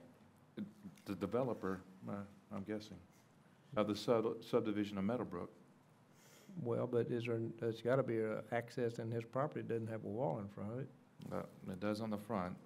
Well, And that's fine. I would just want to make sure but that we that's why I'm bringing it up. exhausted all, thoughts. Yeah. If it is, then it is. You could say for a property owner who is unable to place a sign in the right-of-way, they can do so within the first 6 inches or so of the foot of the right-of-way. But again, when you start doing that, you're getting into, okay, so make sure that that person was the one who put it there. And so what if another person comes, puts there and says, well, so you want to be very careful about how you're doing that without impeding anyone's rights and Okay. without giving preference treatment of one or the other. All right, well then, I guess if we're putting it that way, I mean, we really need to just make it a blanket across, really and truly. That way there's no confusion and what have you. It's just be prepared. Yeah, Yeah. and all I was saying too, is be prepared. Yeah. But I think it's a good conversation. 'Cause Yeah.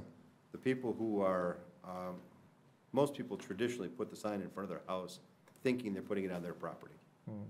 And so they didn't purposely put it on the right of way. Yeah, it's really not where it will become the problem is the major thoroughfares. Right. That's where, in the Where there's subdivisions, it's not walls. gonna be a problem. I got plenty of room, it's not a Yeah. visibility issue. It's just gonna be on those major thoroughfares where the candidates or whoever's pushing an issue may not be an elected official, but an issue. Sure. Right. They're going after everything, and, Right.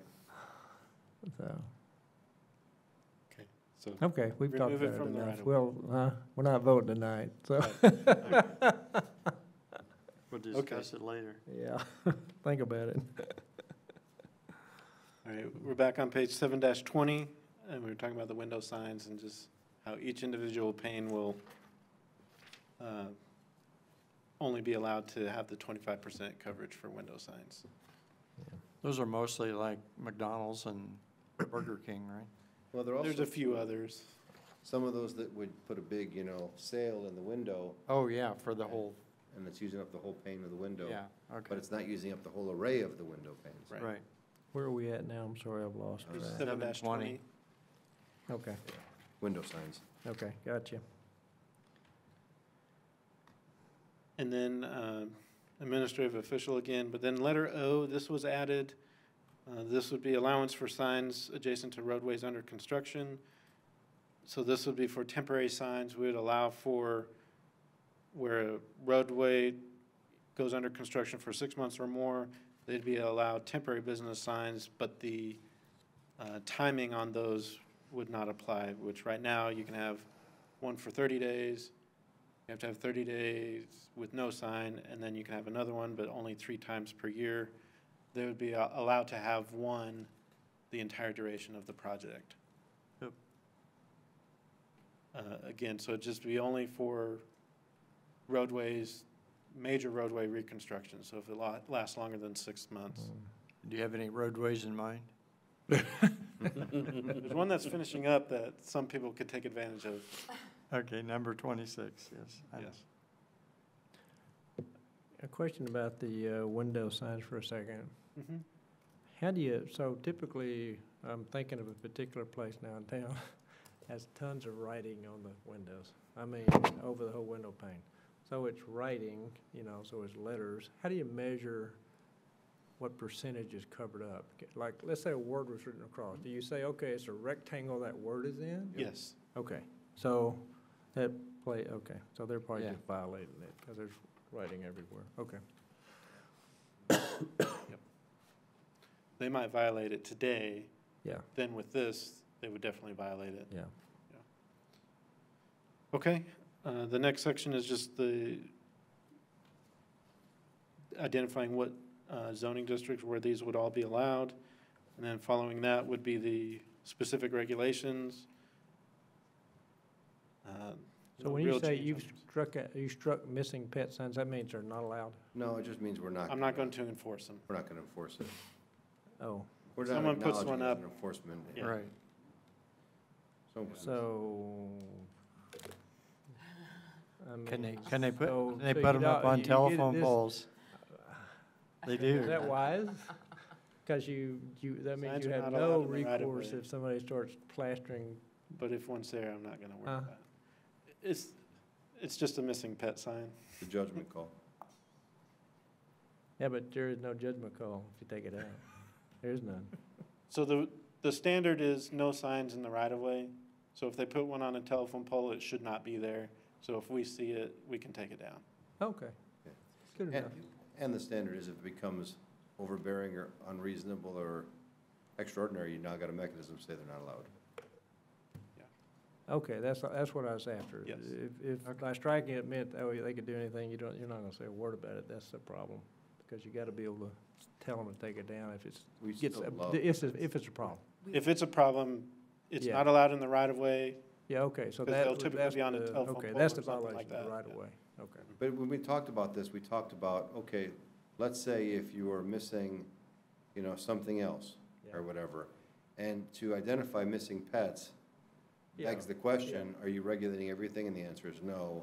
So, you know, Yeah, so you got a blanket, no right of way, that's right. But I'm just saying, that's pretty- missing person, Yeah. garage sale, all these types Yeah. of things are happening, and you can regulate too many of them. Okay.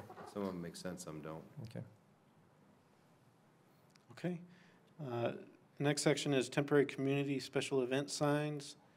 Most of these is just taking out the allowance for signs in the right of way. But in number 3, we did clarify signs advertising the Colleyville Business Expo, sponsored by the Colleyville Area Chamber of Commerce, rather than just all signs for the Area Chamber of Commerce. But again, we don't want any of these to be allowed within the right of way.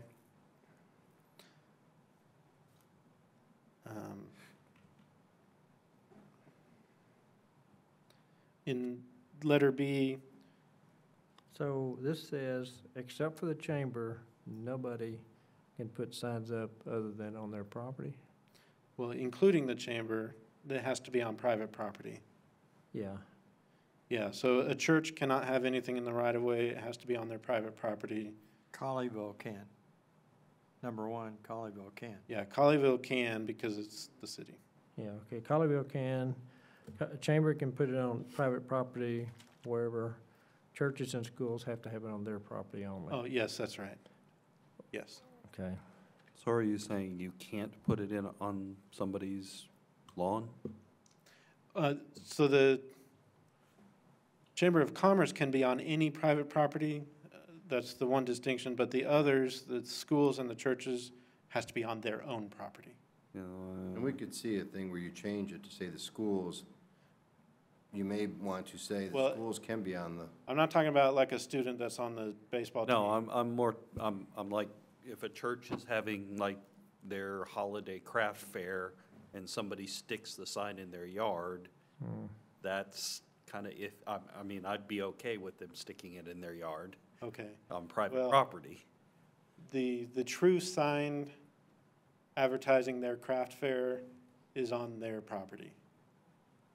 Because this, I don't, let me see how big Yeah, this see, sign that, can be. it's, but we recognize, Ben, that we had a lot of discussion about allowing them to be on other off-site, temporary, private property issues, and we went back and forth, and we couldn't reconcile that. But we can see where there may be language that says, you know, for that purpose, there may be allowances on private property elsewhere. So if the church is having a big event, or the school's having a big event, and the neighboring properties or even elsewhere in town want to promote that, and they put something on, you know, they want to put something out, there may be a process whereby which they could have designated corners or something like that, where we may say, you know, Main Street and 26 is identified as a location where we'll allow a temporary sign for institutional use. Those are a little more straightforward as far as locations, as well as on individual private property where someone may have a booster thing, you know, where the schools are doing some type of a big event and they say, you know, it's homecoming time or whatever. So we were struggling with that, no doubt.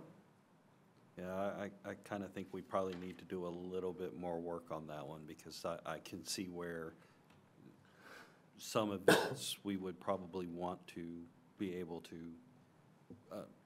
advertise those somehow, So off-site. So today, the schools and the churches don't allow any off-site. It all has to be on-site. But in reality, we Today. have it But in off-site. reality, I've seen them off-site. Yeah, Well, that's the. as far as what they come in for a permit on, you know, church has an event over Christmas. Their main sign, this 50-square-foot banner or a stake sign, has to be on the church property. All right, That's the main advertising for the big activity. advertising. Now, if somebody puts a sign up, I don't know that anyone will call us, but if it's not anywhere close to the activity, it's not really advertising for anything. You know, so where the activity is at for the church, it's usually at their place, and they can. It's like, be on their basically property. like a garage sale sign, really. Right. Yeah. I mean, I actually have not experienced what you're talking about ever. Yeah, I've seen them up and down Pleasant Run in some private yards, holiday extravaganza ones for Yeah. some of the churches. Sure, yeah, and, I've seen that multiple times, so. So those, even today, are not allowed. And So so those could be pulled up. But those are legitimate issues, same thing as Yeah. school. So we talked about at one point, just exempting all of the school-sponsored events and saying, well, that one was a little easier then because then the school was participating in it, so like homecoming or whatever. The churches were a little harder because right now we kind of turn a blind eye to those. And so, and I would expect that to be a challenge if you try to enforce that. Yeah. Just because it just doesn't feel right. I mean, so yeah, it's a legitimate issue. yeah, because we allow nonprofits, but we wouldn't allow churches. You know, they could say, well, I'm a nonprofit. So you turn a blind eye. I was just concerned about, well, if we do something and then we start enforcing it Should be differently, then consistent. that could, Yeah. you could run into. Well, I think the difference between the two is that the church has a facility that's set up for large gatherings. Yeah. Whereas a nonprofit might just have an office, but they rent out a space for their activity, and so. We could take that language that is 5 and just say 5 is public, semi-public schools, churches or religious institutions or nonprofit organizations. And then don't say not listed above and then apply that next paragraph to them. It doesn't allow anything in the right of way, but it does allow for private property. Private property, yeah. Yeah, I think that might work. Probably, they would probably be viewed more equitable. Yeah, we agree. And that's probably what you're ignoring it anyway, right? Absolutely. you're not enforced. Hey, I need all the help I can get. I'm not. Because I mean, The town I worked for had no changeable copy except for one facility, and it was a retirement, well, for a convent for the retired nuns. They asked for changeable copy, I said, yes, ma'am. You bet. We need all the divine intervention we can get, so, but yeah, I think you're right on that. Just change it in 5 and combine them all.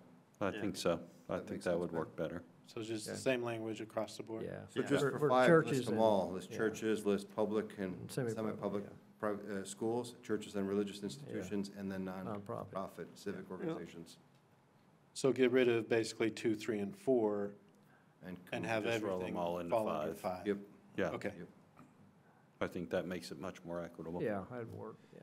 I mean, and I think there's something to the fact that we should talk about at some point in the future, identifying locations in town where we might even allow on public right-of-way to a special event type sign permit. So like, you know, if you have some big event annually and there's an A-frame sign that wants to be put up the day of or the day before to promote it, and we allow that.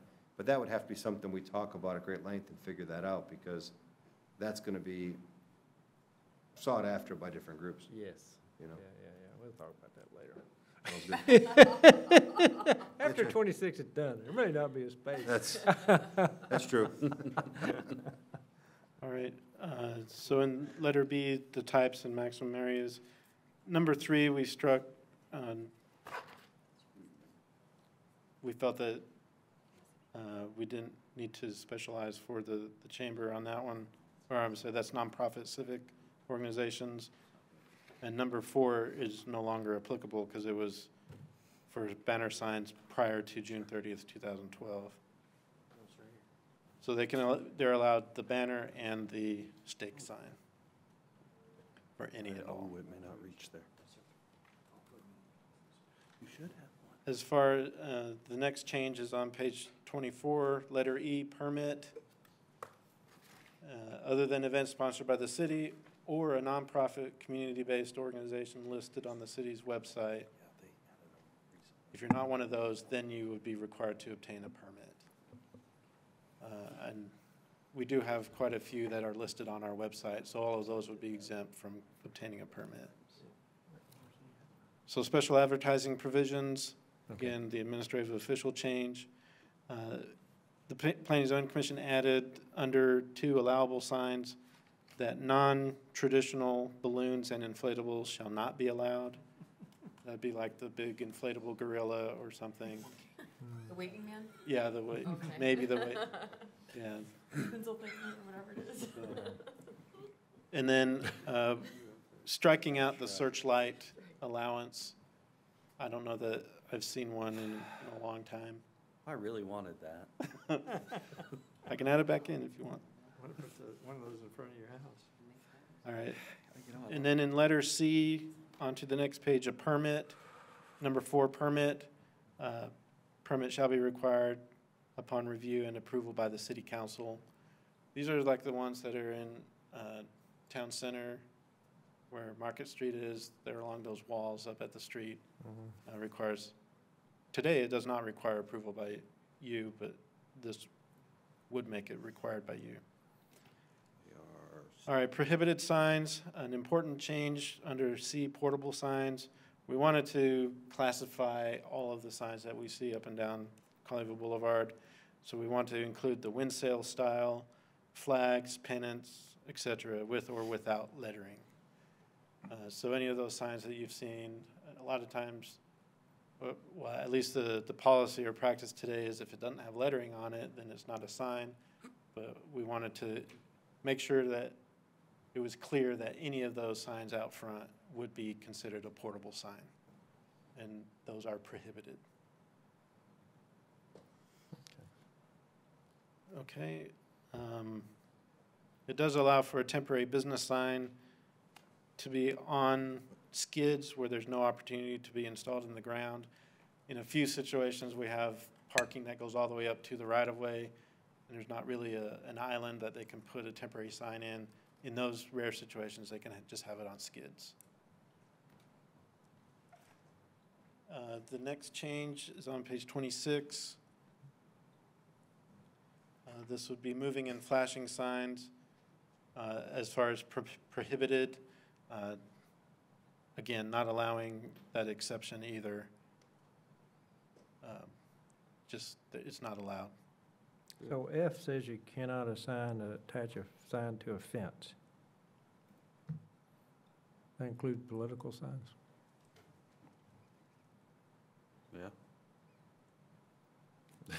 We were talking about it a while ago. We had this Yes, issue. it would include Political. It That's should what happens. include political signs. Huh? It should include political signs. Okay, we ignore it, okay. Yeah, that might be a problem. Ben, the title, moving and flashing signs, do you mean moving characters, moving something? Yeah, where there's actual animation. Maybe we should say animation. Animated, yeah, animation. Moving, just me. Yeah. Yeah. Unless you got casters on your sign. You can't move the sign, right? I see what you're saying. Animation is better. Animated and flashing signs? Yeah, Animated, okay. animated or animate, yeah. Animate, that's a good All animate.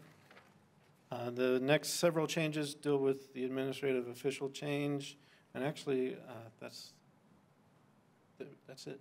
I hate to bring this up because I know everybody wants to stay later, right? Yes.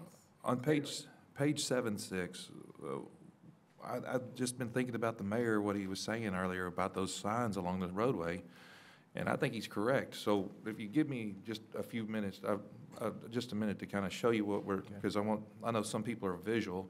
I'm going to stand out there and show you how big this sign's going to be, and I'm going to use Ben to help me out real quick, if you don't mind. talking about? Those signs along the corridor. We're talking about being 6.5 by 12 feet. Yeah. Be you, and then you double. Ben and I are about 6'5". You're close. You're gonna hold him up? And so, if we, I'm just gonna step this off.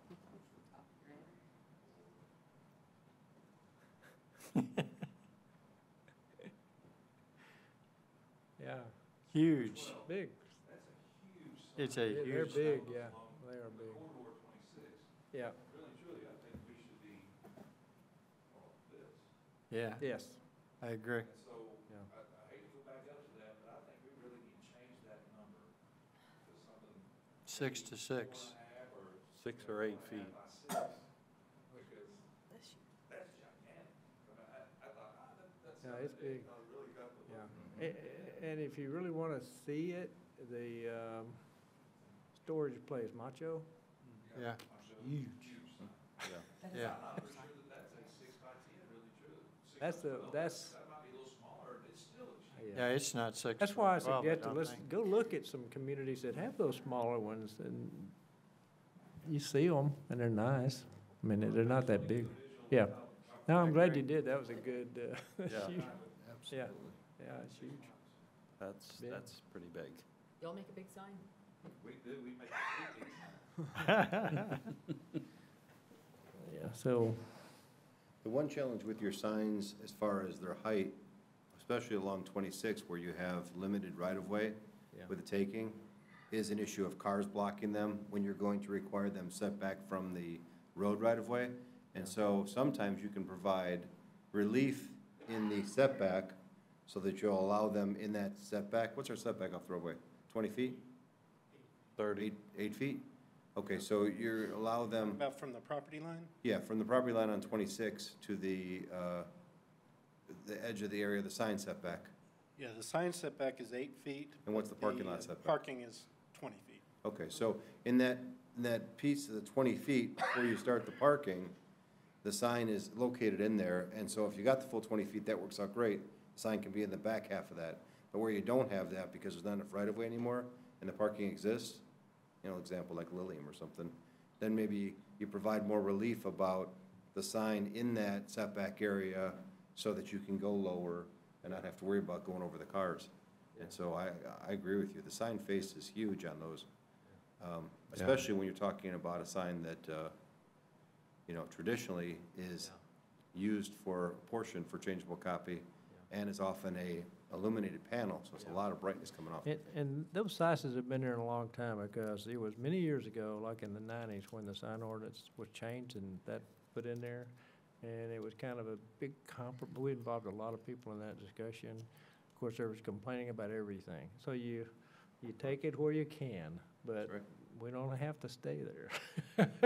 Right. We're a different community now. Well, I think also, that you get that big a sign, I mean, the top of our heads, that length, it's gonna be hard to, and if everybody wants one down through 26, the visibility is gonna be terrible. Not only are you doing that, you're taking away from the building Hell, if you have a as bunch well, of them, it so. looks very cluttered.